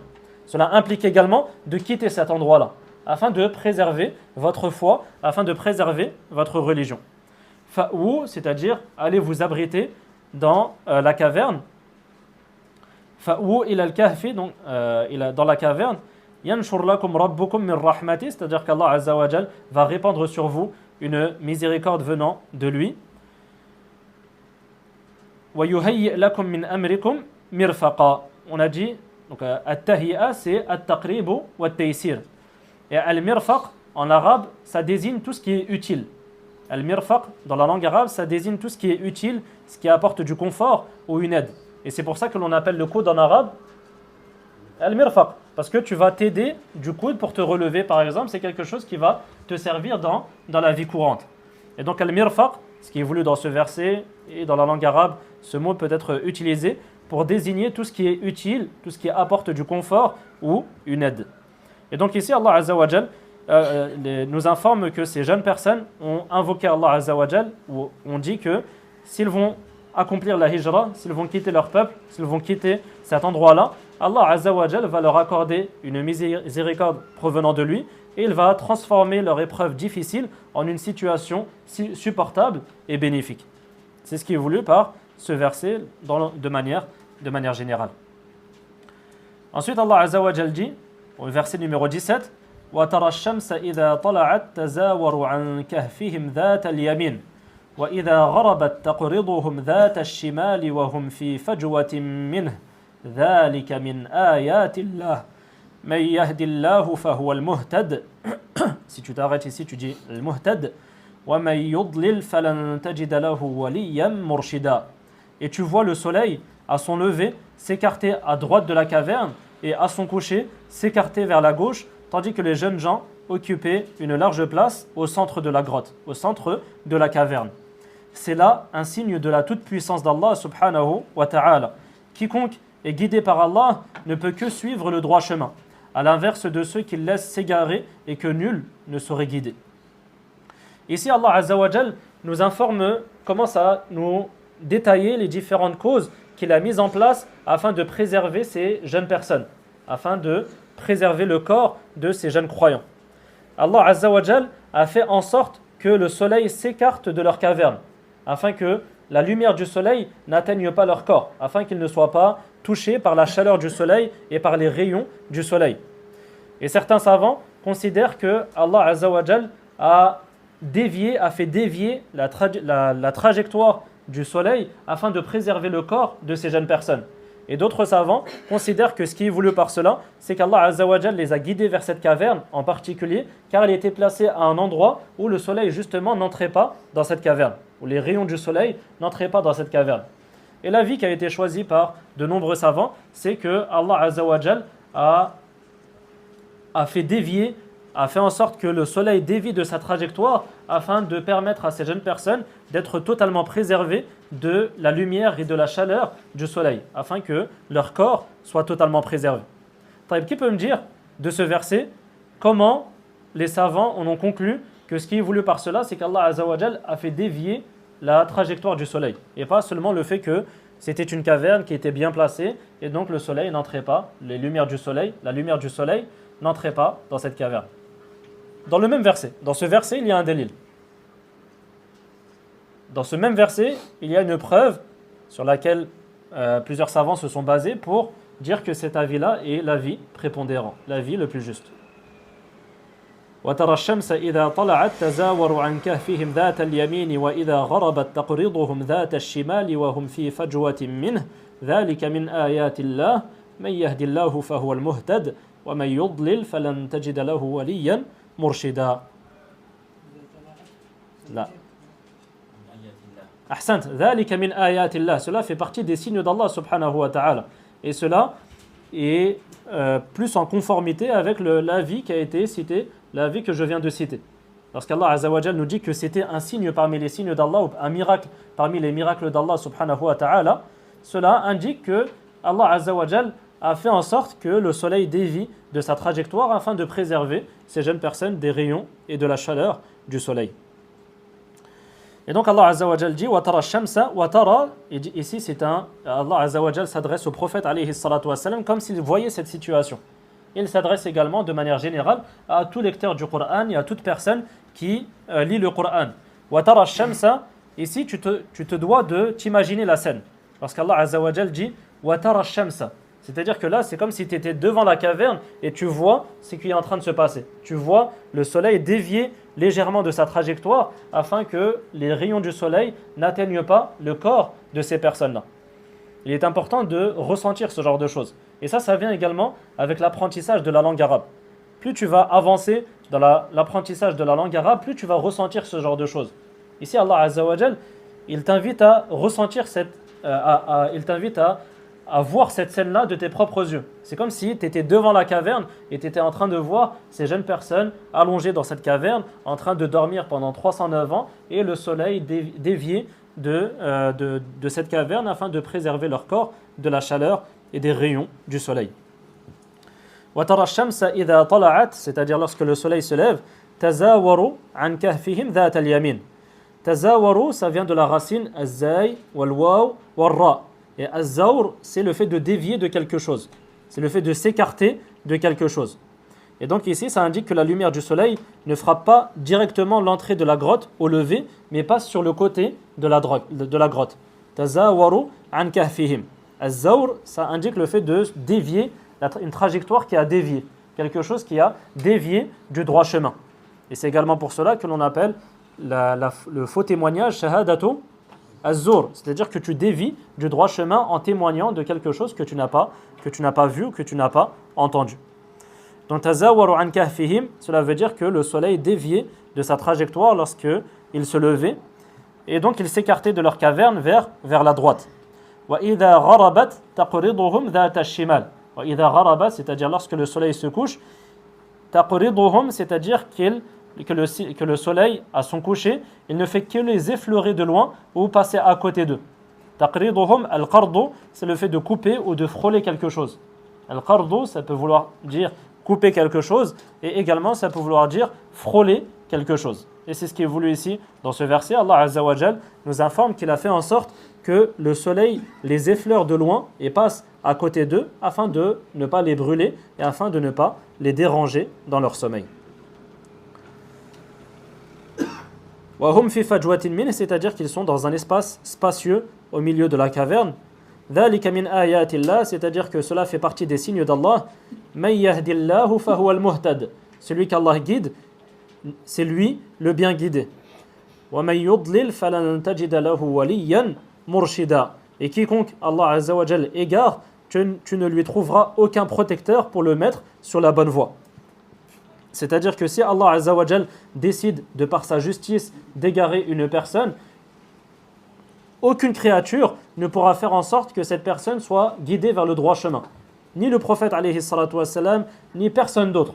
Si Allah Azza wa Jal décide qu'une personne ne mérite pas d'être guidée vers le droit chemin, aucune autre personne, aucune créature ne pourra guider cette personne-là vers le droit chemin. Et bien sûr, lorsqu'Allah Azza wa Jal égare une personne, il le fait cela par justice et pas par injustice. Allah Azza wa Jal ne commet aucune injustice envers qui que ce soit. Allah Azza wa Jal est juste avec tout le monde. Celui qui cherche la vérité, Allah subhanahu wa ta'ala va le guider bi'idhnillahi ta'ala vers le droit chemin. Et celui qui se détourne de la vérité et qui court derrière cette vie d'ici-bas et ne cherche pas à connaître la vérité et à la mettre en application, Allah l'égare du droit chemin. Et je vous conseille de mémoriser ce vers de poésie qui résume tout cela. Al-Hafidh al-Hakami rahimallahu ta'ala, il nous dit وَمَنْ يَشَاءَ أَضَلَّهُ بِعَدْلِهِ وَمَنْ يَشَاءَ وَفَّقَهُ فَمَنْ يَشَاءَ وَفَّقَهُ بِفَضْلِهِ وَمَنْ يَشَاءَ أَضَلَّهُ بِعَدْلِهِ فَمَنْ يَشَاءَ وَفَّقَهُ بِفَضْلِهِ. C'est-à-dire Allah Azza wa Jal, lorsqu'il veut guider quelqu'un, il le guide et c'est une bienfaisance, c'est une miséricorde d'Allah Azza wa Jal envers cette personne. C'est Allah Azza wa Jal qui a fait miséricorde à cette personne et qui lui a permis d'être guidé vers le droit chemin. وَمَنْ يَشَاءَ أَضَلَّهُ بِعَدْلِهِ. Et celui qu'Allah Azza wa Jal égare du droit chemin, c'est par justice. C'est qu'Allah Azza wa Jal a été juste envers cette personne. Et donc il a décidé de ne pas guider cette personne vers le droit chemin, car cette personne-là ne mérite pas d'être guidée vers le droit chemin. Et bien sûr, ce qu'il faut retenir, et c'est un sujet que l'on va détailler plus tard, lorsque l'on va détailler le récit de Moussa al-Khadir ou al-Khadir alayhi salam, on va détailler tout ce qui est en lien avec le destin. C'est un récit dans lequel on va tirer de nombreux enseignements bénéfiques, bi'idhnillahi ta'ala, et notamment ce que l'on appelle en arabe mushkilatush shar, c'est-à-dire la problématique du mal. Le fait qu'une personne soit égarée du droit chemin, le fait qu'une personne soit morte par exemple d'une certaine manière, etc. Le mal qui peut exister dans cette vie d'ici-bas, comment le croyant doit agir, quelle est la croyance du musulman vis-à-vis de cela, et comment il doit agir vis-à-vis de face à cela. Il y a quelque chose? Toi ça fonctionne toujours? Je crois que c'est parti. Hein. Ça a coupé? Ça a coupé? Ça a coupé?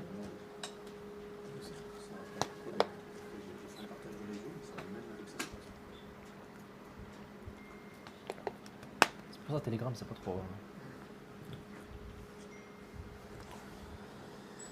Inch'Allah khair. طيب. Et donc c'est le sens général de ce verset numéro 17. Allah Azza wa Jal nous informe du premier miracle qu'il a accordé à ces jeunes personnes. Il a fait en sorte que le soleil ne les touche pas directement, les rayons du soleil ne touchent pas directement ces personnes. Et ensuite Allah Azza wa Jal nous informe que quiconque il guide, c'est celui-là le bien guidé, c'est celui-là qui a reçu un bienfait d'Allah, un immense bienfait d'Allah subhanahu wa ta'ala, et à l'inverse de ceux que Allah Azza wa Jal laisse égarer, que nul ne saurait guider. طيب.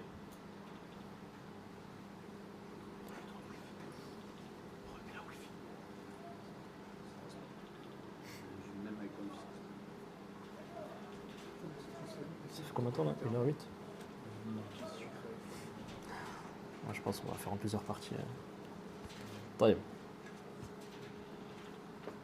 Ensuite, Allah Azza wa Jal dit au verset numéro 18 وَتَحْسَبُهُمْ أَيْقَاظًا وَهُمْ رُقُودٌ وَنُقَلِّبُهُمْ ذَاتَ الْيَمِينِ وَذَاتَ الشِّمَالِ وَكَلْبُهُمْ بَاسِطٌ ذِرَاعَيْهِ بِالْوَصِيدِ لَوِ اطَّلَعْتَ عَلَيْهِمْ لَوَلَّيْتَ مِنْهُمْ فِرَارًا وَلَمُلِئْتَ مِنْهُمْ رُعْبًا. Et tu les aurais crus éveillés alors qu'ils dorment. Nous prenions soin de les retourner tantôt sur la droite, tantôt sur la gauche, tandis que leurs chiens, pattes étendues, se trouvaient à l'entrée. si tu les avais surpris dans cet état, tu aurais certainement pris la fuite remplie d'effroi. Allah Azza wa Jal nous informe que si une personne était amenée à rencontrer ces jeunes personnes, ces jeunes croyants, lorsqu'ils étaient en train de dormir dans la caverne, ils auraient été pris remplis d'effroi. Pourquoi? Allah Azza wa Jal nous dit وَتَحْسَبُهُمْ أَيْقَاظًا وَهُمْ رُقُودٌ. Tu penses qu'ils sont éveillés alors qu'ils dorment. Parmi les aqwal, parmi les paroles qui ont été citées par les savants, les avis qui ont été cités par les savants par rapport à cela, c'est que leurs yeux étaient réveillés. Leurs yeux étaient ouverts durant leur sommeil. Ils étaient en train de dormir, mais leurs yeux étaient éveillés. Et donc c'est pour cela qu'Allah Azza wa Jal nous dit que si quelqu'un était amené à les voir dans cet état-là, il aurait cru que ces personnes-là étaient éveillées alors qu'elles sont en train de dormir. Ayqadan, c'est le pluriel de yaqid. Cela veut dire éveillé. Wahum ruqud, ça veut dire qu'ils étaient en train de dormir. Wa nuqallibuhum, c'est-à-dire qu'Allah Azza wa Jal les faisait retourner tantôt sur la droite, tantôt sur le flanc gauche. Et c'est une cause qu'Allah Azza wa Jal a mise en place afin de préserver leur corps du fait d'être mangés par la terre. Allah Azza wa Jal les a fait tourner, a fait en sorte que leur corps bouge vers la droite et vers la gauche afin que leur corps soit préservé. Ensuite, Allah Azza wa Jal nous informe qu'ils avaient un chien qui tenait la garde, qui était à l'entrée de la caverne. Wa kalbuhum basitun dhira'ayhi, c'est-à-dire que ses pattes étaient allongées bil wasid. Al-wasid, c'est l'entrée de la caverne. Al-wasid, c'est selon l'avis le plus juste, l'avis prépondérant, c'est l'entrée de la caverne. Law ittala'ta alayhim, c'est-à-dire si tu les avais aperçus. Ittala'a fulanun ala kadha, ça veut dire qu'il s'est aperçu de quelque chose, qu'il a vu, qu'il a observé quelque chose. Law ittala'ta alayhim, c'est-à-dire que si tu étais amené à les observer, à les apercevoir dans cette situation, la wallayta minhum firara, c'est-à-dire que tu aurais certainement pris la fuite. Wa la muli'ta minhum ru'ba, et tu aurais été rempli d'effroi à leur sujet. Et donc Allah Azza wa Jal nous informe dans ce verset qu'il a mis en place plusieurs causes afin de préserver leur corps. Donc dans le verset précédent, on apprend que Allah Azza wa Jal a fait en sorte que la lumière du soleil n'entre pas directement dans cette caverne. Et également Allah Azza wa Jal faisait bouger leur corps afin que leur corps soit totalement préservé. Ensuite Allah subhanahu wa ta'ala nous dit au verset numéro 19, وَكَذَلِكَ بَعَثْنَاهُمْ لِيَتَسَاءَلُوا بَيْنَهُمْ. Donc c'est ainsi, après cela, Allah Azza wa Jal les a tirés de leur sommeil. Il les a ressuscités. بَعَثْنَاهُمْ, il les a ressuscités, il les a tirés de leur sommeil. لِيَتَسَاءَلُوا بَيْنَهُمْ, afin qu'ils se posent la question. Afin qu'ils sachent, afin qu'ils se posent la question pendant combien de temps nous sommes restés endormis. قَالَ قَائِلٌ مِّنْهُمْ كَمْ لَبِثْتُمْ. D'un d'entre eux a dit, pendant combien de temps vous êtes restés dans cet état-là? Et ils ont dit, certains d'entre eux ont dit, nous sommes restés une journée ou une demi-journée. Ils ne s'étaient pas rendus compte qu'ils avaient dormi pendant 309 ans. Ensuite, l'un d'entre eux a dit, قَالُوا رَبُّكُمْ أَعْلَمُ بِمَا لَبِثْتُمْ. Votre Seigneur, Allah subhanahu wa ta'ala, sait parfaitement combien de temps vous êtes restés. Et donc, il n'est pas forcément profitable de diverger à ce sujet. فَبَعَثُوا أَحَدَكُمْ بِوَرِقِكُمْ هَذِهِ إِلَى الْمَدِينَةِ. Donc, envoyez l'un d'entre vous vers votre ville, revenir à la ville avec quelques pièces d'argent afin de choisir la meilleure des nourritures, la nourriture la plus halal. Azka ta'aman, c'est-à-dire la nourriture la plus halal. Car comme on l'a vu, c'était un peuple qui était polythéiste. Et donc, ils pouvaient être amenés à égorger, à sacrifier des bêtes pour autre qu'Allah subhanahu wa ta'ala. Et donc, c'est pour cela qu'ils ont demandé, qu'ils se sont concertés et qu'ils ont ordonné à cet homme-là, à cette personne-là, de choisir la nourriture la plus halal. Azka ici, l'avis qui a été cité par de nombreux savants et qui est considéré comme l'avis prépondérant. Azka ta'aman, c'est-à-dire la nourriture la plus halal. Il voulait faire en sorte de ne manger que ce qui est halal. فَلْيَأْتِكُمْ بِرِزْقٍ مِّنْهِ. Donc il vous apporte une subsistance, quelque chose à manger. وَلْيَتَلَطَّفْ, c'est-à-dire qu'il agisse avec discrétion. وَلَا يُشْعِرَنَّ بِكُمْ أَحَدًا, c'est-à-dire afin de ne pas attirer l'attention. Et donc Allah Azza wa Jal dans ce verset, il nous informe qu'après avoir réveillé ces jeunes personnes de leur sommeil, ils ont divergé combien de temps sur le nombre d'années qu'ils ont passé en étant endormis. Et donc ils pensaient qu'ils ne s'étaient endormis que pendant une journée ou une demi-journée. Alors qu'en réalité, ils s'étaient endormis pendant 309 ans. Ensuite, ils se sont dit, nous devons manger, ils étaient affamés et donc ils ont envoyé l'un d'entre eux vers la ville afin d'apporter la meilleure des nourritures, la nourriture la plus halal, et lui ont ordonné d'agir avec discrétion afin de ne pas attirer l'attention des gens. Ensuite, Allah Azza wa Jal dit au verset numéro 20, Innahum in yadhharu alaykum yarjumukum aw yu'idukum fi millatihim wa lan tuflihu idhan abada. Si ces gens venaient à nous découvrir, ils nous lapideraient ou nous ramèneraient de force à leur culte et nous serions alors à jamais perdus. Et donc ici Allah Azza wa Jal nous informe qu'ils étaient préoccupés par cela. Ils étaient préoccupés par le fait que si leur peuple était amené à connaître leur histoire et à savoir qu'ils s'étaient abrités dans leur caverne, eh bien leur peuple les lapiderait. Ar-rajmu, c'est le fait de lapider, c'est le fait de jeter des pierres sur une personne jusqu'à la mort. C'était une punition, c'était un châtiment qui était pratiqué autrefois, par exemple, à cette époque-là, pour ceux qui ne croient pas en Allah subhanahu wa ta'ala, pour ceux qui adorent Allah seul et qui refusent de donner des divinités à Allah subhanahu wa ta'ala. Et donc ils avaient peur, ils craignaient, ces jeunes personnes-là, craignaient que leur peuple ne les lapide ou ne les ramène de force à leur culte. C'était leur plus grande préoccupation. Leur plus grande préoccupation, leur plus grand souci, c'est le fait de craindre que leur peuple ne les force à revenir dans le shirk, que leur peuple ne les force à dévier du droit chemin. C'était l'une des plus grandes préoccupations de ces jeunes croyants. Et c'est ainsi que doit être également le musulman dans la vie de tous les jours. Sa plus grande préoccupation, c'est la religion. Il cherche à préserver sa religion à tout instant. Tous les jours, sa plus grande préoccupation, c'est comment me rapprocher d'Allah subhanahu wa ta'ala, comment accomplir les obligations, comment éviter le haram, comment prier d'une bonne manière, comment agir d'une bonne manière. C'est la plus grande préoccupation du croyant dans cette vie d'ici-bas.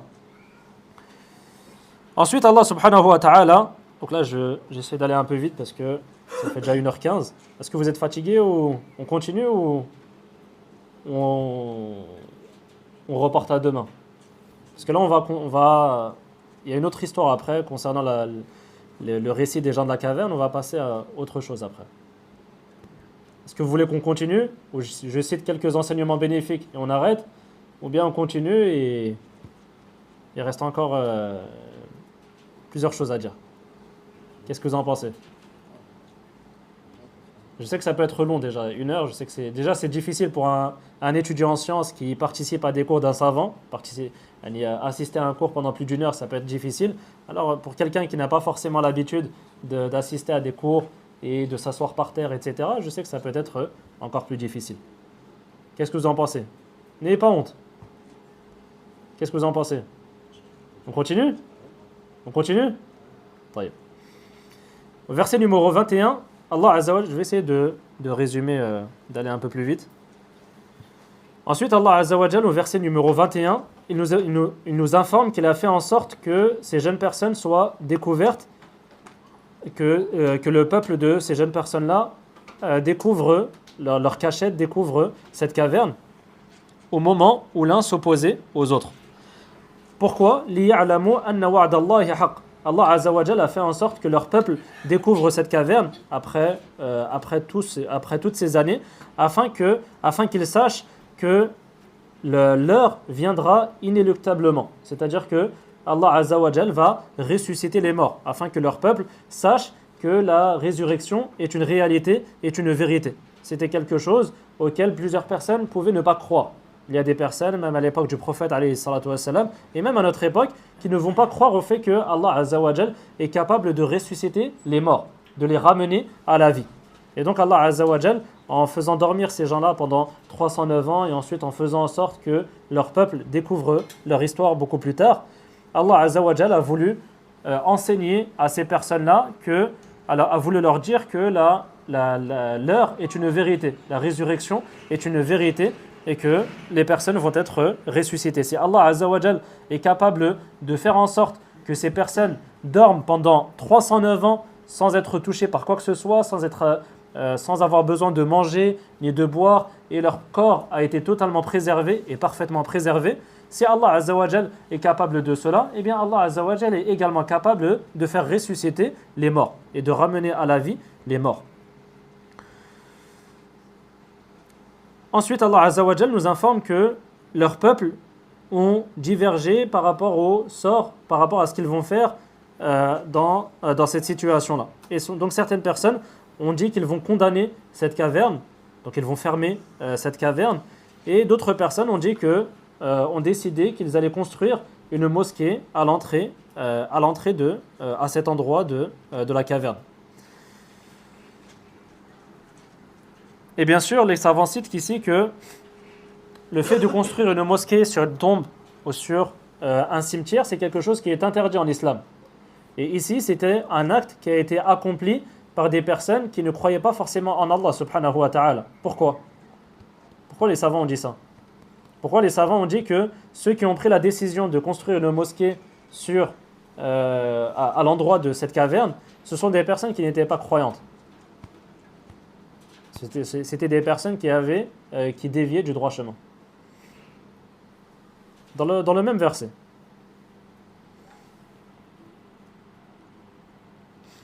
Parce qu'Allah Azza wa Jalla a dit قَالَ الَّذِينَ غَلَبُوا عَلَى أَمْرِهِمْ, c'est-à-dire que ce sont des personnes qui ont imposé leur choix. Et ceux qui ont imposé leur choix, généralement, ce sont des personnes qui sont égarées. Tu vois qu'une personne, lorsqu'elle est égarée, elle est entêtée à faire quelque chose. Elle s'entête à faire quelque chose qui est interdit. Et donc certains savants, comme le Cheikh As-Sa'di et d'autres savants, considèrent que, ici Allah Azza wa Jalla, lorsqu'il dit قَالَ الَّذِينَ غَلَبُوا عَلَى أَمْرِهِمْ, cela indique que c'était des personnes qui voulaient imposer leur avis. Ils savaient que ce n'était pas la vérité, mais ils voulaient imposer leur avis. Et donc c'est pour cela que certains savants considèrent que ce sont des personnes qui ne croyaient pas en Allah Azza wa Jalla ou qui déviaient du droit chemin, qui ont décidé de construire une mosquée à cet endroit-là. Mais sinon, il est important de rappeler qu'en islam, il est formellement interdit de construire une mosquée sur une tombe ou sur un cimetière. Ceci est formellement interdit en islam car cela peut amener les gens à tomber dans le shirk. Ensuite, Allah Azza wa Jalla dit dans le verset numéro 22, Allah Azza wa Jalla nous informe de la divergence qu'il y a eu à propos du nombre de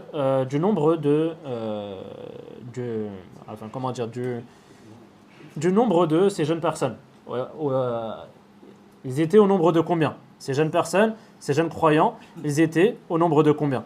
Et donc certaines personnes ont dit ils étaient 3 et le 4e était le chien, et d'autres ont dit ils étaient 5 et le 6e était le chien. Et ces deux avis, ces deux paroles, ces deux avis ont été réfutés par Allah subhanahu wa ta'ala. Il a dit rajman bil ghaib. Rajman bil ghaib, c'est-à-dire que c'est un avis sur lequel ils n'ont pas de preuve. Wa yaquluna sab'atun wa thaminuhum kalbuhum. Et certains ont dit ils sont 7 et le 8e est son chien et leur chien. Et cela indique que cette parole était la vérité, cet avis est la vérité. Certains savants considèrent que le fait qu'Allah Azza wa Jalla n'ait pas réfuté ce troisième avis, cela indique que c'était la vérité. La vérité est qu'ils étaient au nombre de 7 et le 8e, la 8e personne, le 8e personnage était leur chien.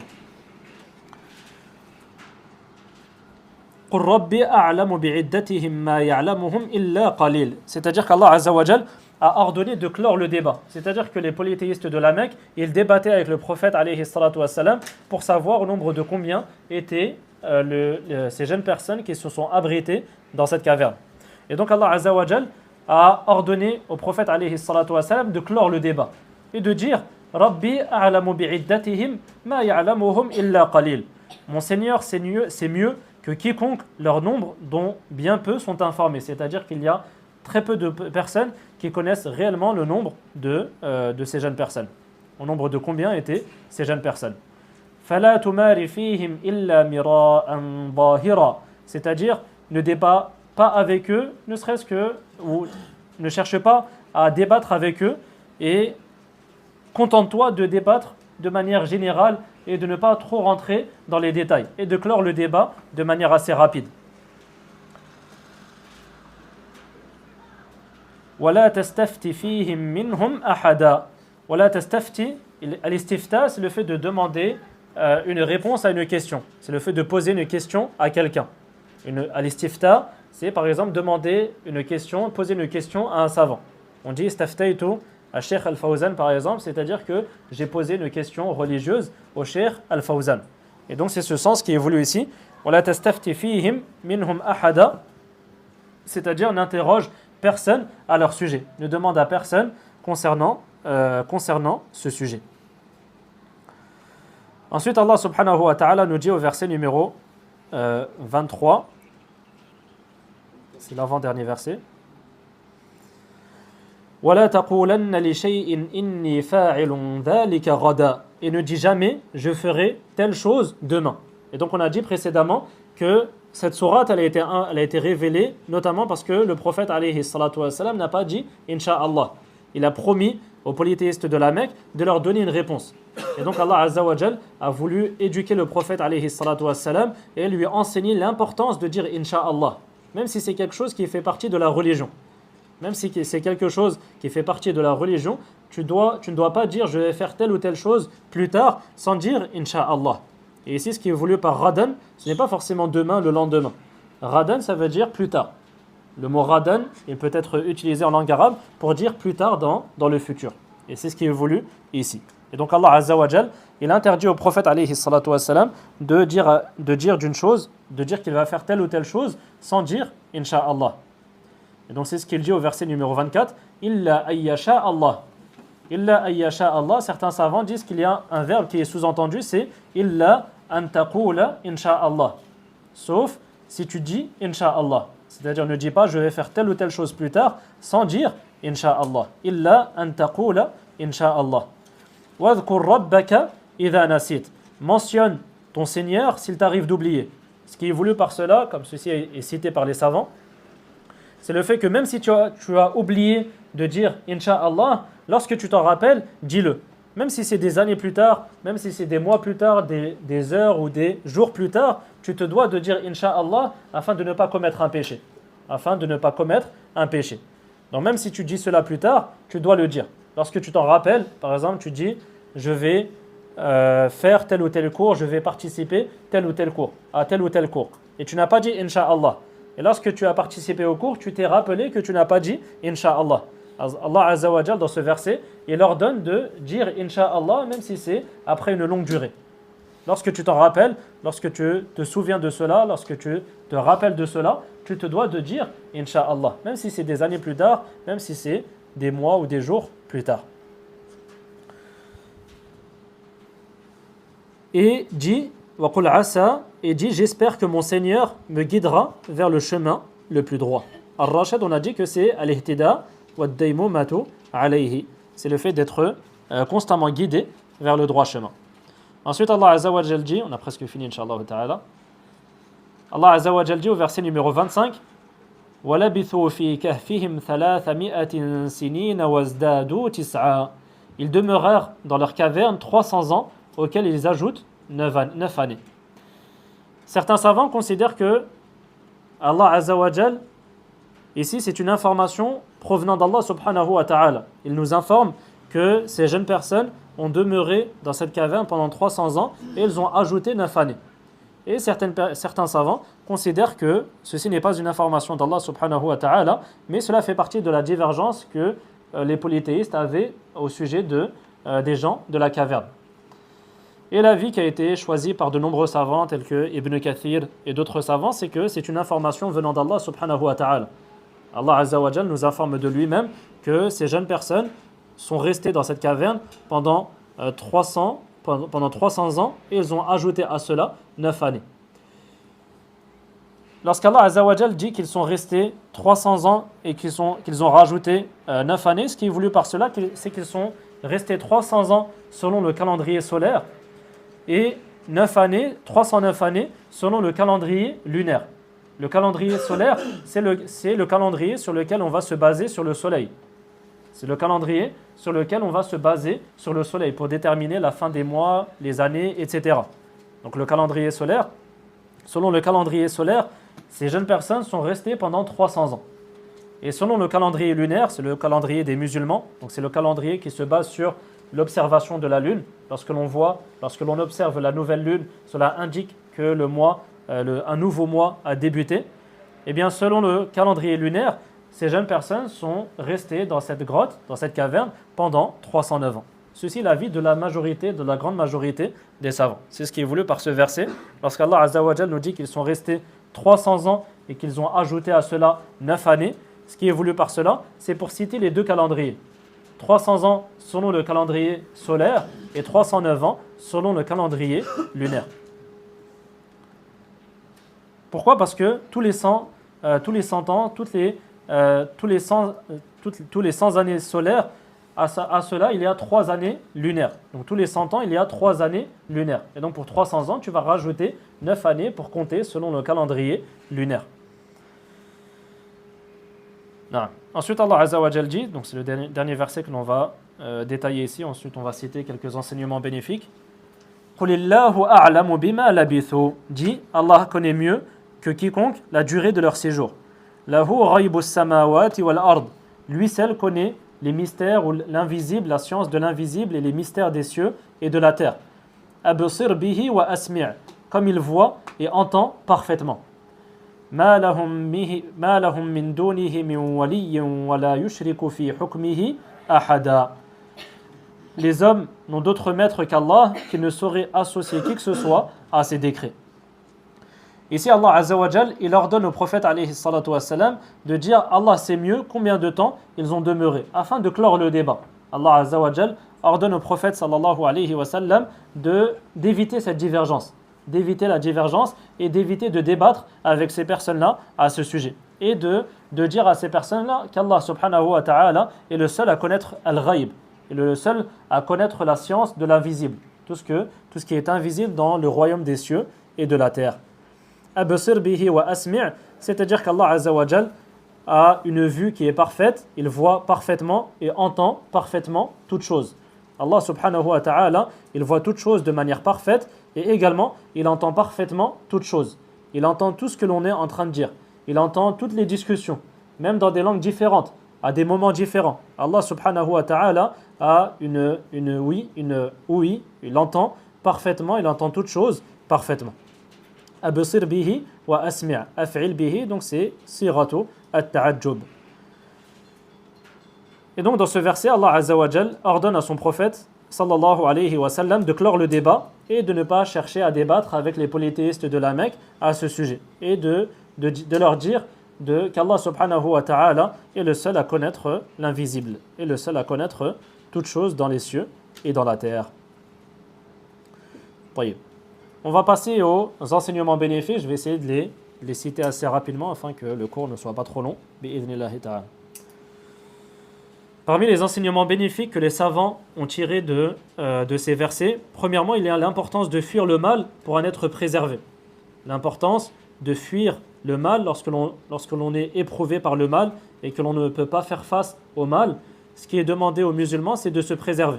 Et c'est pour cela qu'il est demandé aux musulmans d'accomplir la hijra, c'est-à-dire d'émigrer, de quitter un pays dans lequel il ne peut pas pratiquer sa religion pour aller dans un pays musulman dans lequel il pourra pratiquer sa religion de manière libre. Et donc les savants ont tiré du récit des gens de la caverne l'importance d'accomplir la hijra et l'importance de fuir le mal et de quitter l'endroit dans lequel il y a un mal et dans lequel on ne peut pas faire face à ce mal, dans lequel on ne peut pas préserver sa religion, et de quitter cet endroit-là pour aller vivre dans un autre endroit afin de préserver sa religion. Et également, subhanallah, dans le récit des gens de la caverne, il y a la notion de tawakkul que l'on peut retrouver dans ces versets. Pourquoi ? Parce que lorsque les gens de la caverne se sont concertés, ils ont dit que fa'u ila al-kahfi yanshur lakum rabbukum min rahmatih. C'est-à-dire ils avaient confiance en Allah subhanahu wa ta'ala et ils savaient que s'ils allaient quitter leur peuple alors qu'ils avaient grandi à cet endroit-là, ils connaissaient, il y avait leurs proches, il y avait leur famille à cet endroit-là, mais ils avaient confiance en Allah subhanahu wa ta'ala. Ils savaient que même s'ils étaient dans une caverne, même s'ils étaient au milieu du désert, même s'ils étaient au milieu de nulle part, Allah Azza wa Jal va leur accorder sa miséricorde. Yanshur lakum rabbukum min rahmatih. Il savait que s'il faisait cette cause, s'il quittait cet endroit-là pour préserver leur religion, cela va être une cause afin d'obtenir la miséricorde d'Allah subhanahu wa ta'ala. Et donc ça nous rappelle l'importance de placer sa confiance en Allah azza wa jal. Et c'est la clé de la réussite de la hijra. La hijra, lorsque tu veux vivre dans un pays musulman, lorsque tu veux quitter un endroit dans lequel tu ne peux pas pratiquer ta religion, dans lequel tu as peur pour ta propre personne ou pour ta famille, et dans lequel tu ne peux pas bien pratiquer ta religion, tu ne peux pas préserver ta religion. Lorsque tu vas quitter cet endroit-là, ce pays-là, afin de vivre dans un pays musulman dans lequel tu pourras pratiquer ta religion et préserver ta religion, bi'idhnillahi ta'ala, la chose la plus importante que tu dois te rappeler, c'est tawakkul. Ce n'est pas le fait de rassembler ou d'économiser des milliers d'euros, de chercher à faire les causes en achetant par exemple une maison dans un pays musulman ou en faisant ce genre de causes. La première cause que tu dois mettre en place, la première chose que tu dois développer, la première chose que tu dois faire, c'est de placer ta confiance en Allah subhanahu wa ta'ala. C'est le fait d'être sûr qu'Allah azza wa jal ne va pas t'abandonner. Si tu fais les causes pour te rapprocher d'Allah subhanahu wa ta'ala et pour préserver ta religion, tu sais pertinemment qu'Allah azza wa jal va te faciliter cela. Il va te permettre d'être préservé. Cela ne veut pas dire que tu ne vas pas être éprouvé. Lorsque tu vas accomplir la hijra, cela ne veut pas dire que tu ne seras plus éprouvé tout au long de ta vie. Au contraire, tu vas forcément être éprouvé dans cette vie d'ici-bas, comme on l'a vu précédemment. Mais ce qu'il faut retenir, c'est qu'il faut préserver, c'est qu'il faut s'en remettre totalement à Allah subhanahu wa ta'ala et qu'il faut avoir une confiance absolue en Allah subhanahu wa ta'ala. Peu importe l'endroit où tu vas être, Allah azza wa jal va t'accorder de sa miséricorde si tu fais les causes pour préserver ta religion et si tu fais les causes pour te rapprocher d'Allah subhanahu wa ta'ala.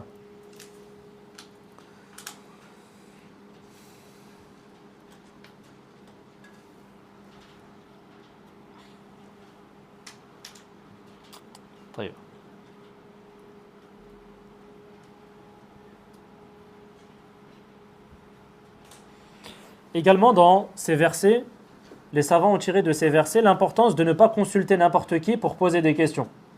Il est demandé aux musulmans de ne pas poser des questions à n'importe qui. Tu poses des questions aux personnes qui sont spécialisées dans le sujet sur lequel tu poses des questions, et notamment dans la religion. Dans la religion, tu ne poses pas la question à n'importe qui. Ce n'est pas parce que quelqu'un a une belle barbe, il a un beau qamis, il fait des vidéos en 4K sur les réseaux sociaux, il a des millions d'abonnés. Ce n'est pas une raison suffisante pour lui poser des questions, pour le suivre, pour s'abonner à sa chaîne, pour lui poser des questions, etc. Ceci n'est pas suffisant. Il faut demander, il faut poser des questions aux gens de confiance. Allah azza wa jalla a interdit au prophète alayhi salatu wassalam de poser des questions aux polythéistes de la Mecque et de poser des questions à ces personnes qui divergeaient à propos du sort et à propos du récit des gens de la caverne, car il n'avait pas réellement de science à ce sujet. Allah azza wa jalla lui a interdit de poser des questions à ces gens-là, car ces gens-là n'avaient pas réellement de science à ce sujet. Et donc les savants ont tiré de ce verset l'importance de ne pas revenir vers n'importe qui pour poser des questions. Tu poses des questions aux gens de confiance. Tu poses des questions à quelqu'un qui est qualifié, quelqu'un qui a étudié auprès des savants, quelqu'un qui a la possibilité, la capacité de répondre aux questions, et à quelqu'un qui est de confiance. Quelqu'un qui n'est pas un innovateur, quelqu'un qui suit le droit chemin, qui suit le Coran et la Sunna selon la compréhension des pieux prédécesseurs. Et également, le Cheikh As-Sa'di nous dit que de ce verset, on peut tirer un enseignement bénéfique qui est que Allah Azza wa Jal n'a pas interdit de les interroger de manière absolue. Parce qu'Allah Azza wa Jal a dit وَلَا تَسْتَفْتِ فِيهِمْ مِنْهُمْ أَحَدًا à leur sujet. Ça ne veut pas dire que tu ne peux pas poser des questions dans l'absolu à ces personnes-là. Et donc ici, on peut en déduire que tu peux poser des questions, tu peux être interdit de poser des questions à une personne sur un sujet en particulier, mais tu pourras poser des questions sur un autre sujet à cette personne-là. Et ça, c'est un enseignement bénéfique qu'il est important de retenir, notamment pour les étudiants en sciences. Il faut savoir que généralement, les savants, ils ont des spécialités. Il y a des savants qui sont spécialisés dans la science du fiqh, des savants qui sont spécialisés dans la aqidah, dans la croyance, des savants qui sont spécialisés dans la science du hadith. Et il convient de poser des questions à ces savants-là dans les sujets qu'ils maîtrisent. Cela ne veut pas dire qu'ils ne maîtrisent pas du tout les autres sujets. Mais généralement, ils vont être beaucoup plus profitables lorsque tu vas leur poser des questions dans des sujets qu'ils maîtrisent parfaitement, dans des sujets qu'ils ont étudiés pendant de longues années. Et donc ça, c'est un enseignement bénéfique, notamment pour les étudiants en sciences. Le fait de revenir aux gens qui sont spécialisés dans chaque science. Lorsque tu vas étudier la science du hadith, essaie d'étudier cette science-là auprès d'une personne qui est spécialisée dans la science du hadith. Lorsque tu vas étudier la science du fiqh, essaie d'étudier cette science-là auprès d'une personne de confiance qui est spécialisée dans la science du fiqh, et ainsi de suite.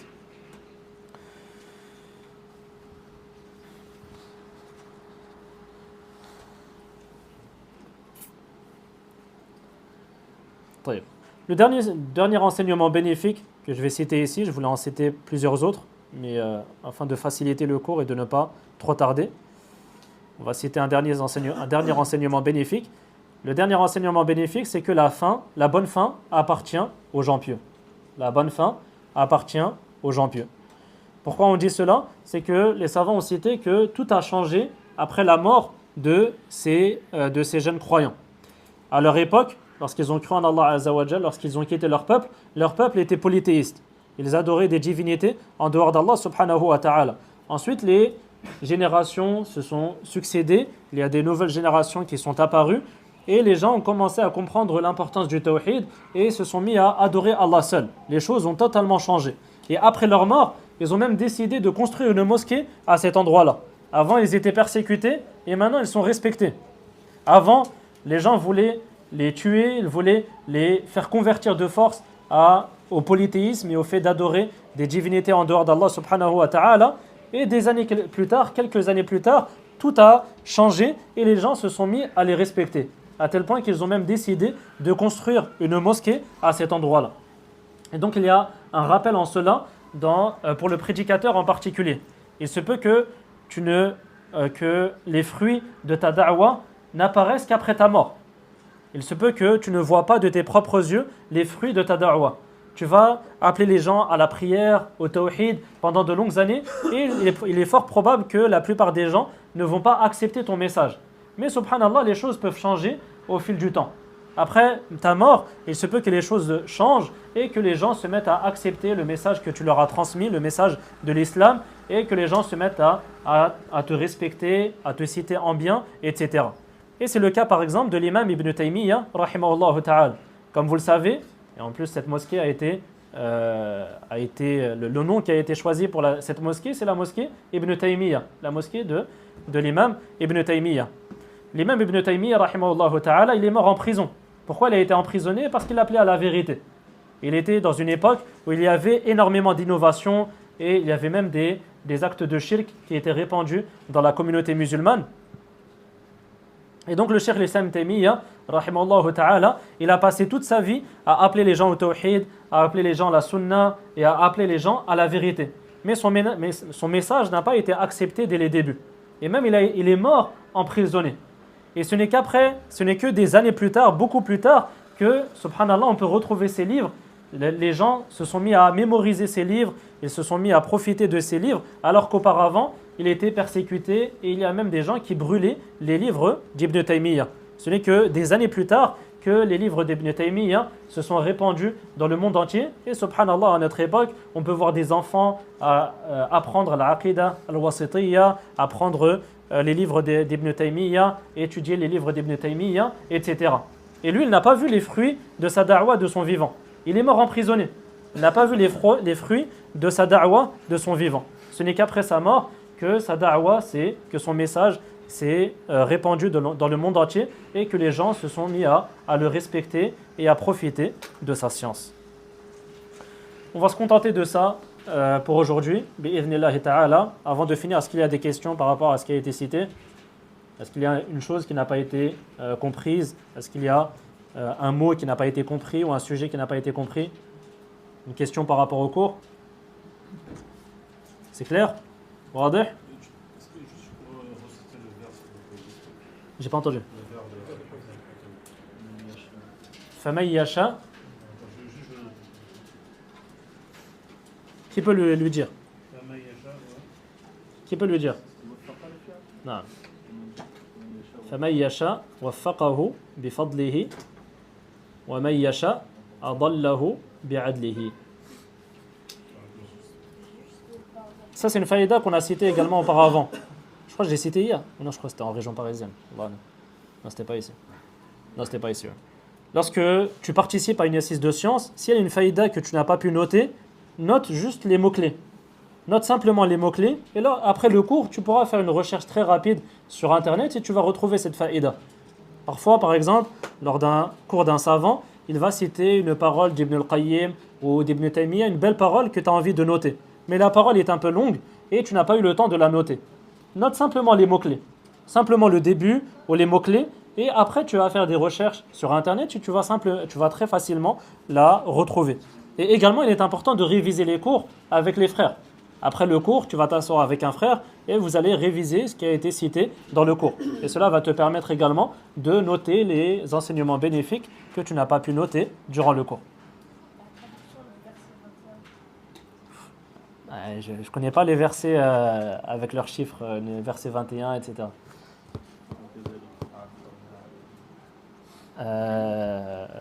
Verset 21.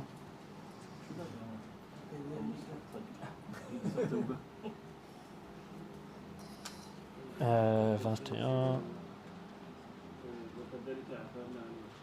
طيب, une seconde. Après, il est un peu long. Tu veux l'écrire en entier? Les mots-clés, nous avons fait en sorte qu'ils soient découverts. Nous avons fait en sorte qu'ils soient découverts. وَكَذَلِكَ أَعْثَرْنَا عَلَيْهِمْ. عَثَرَ, ça veut dire découvrir quelque chose. عَثَرْتُ عَلَى الشَّيْء, ça veut dire que j'ai, par exemple, quelque chose qui était perdu, et ensuite tu l'as retrouvé. En arabe, on dit عَثَرْتُ عَلى الشَّيْء, c'est-à-dire que tu l'as retrouvé après l'avoir perdu.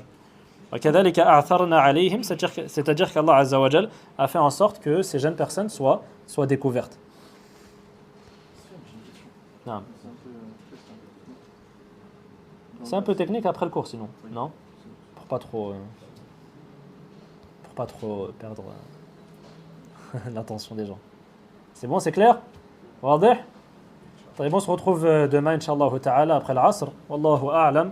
Wa sallallahu ala nabiyyina Muhammad wa ala alihi wa sahbihi wa sallam.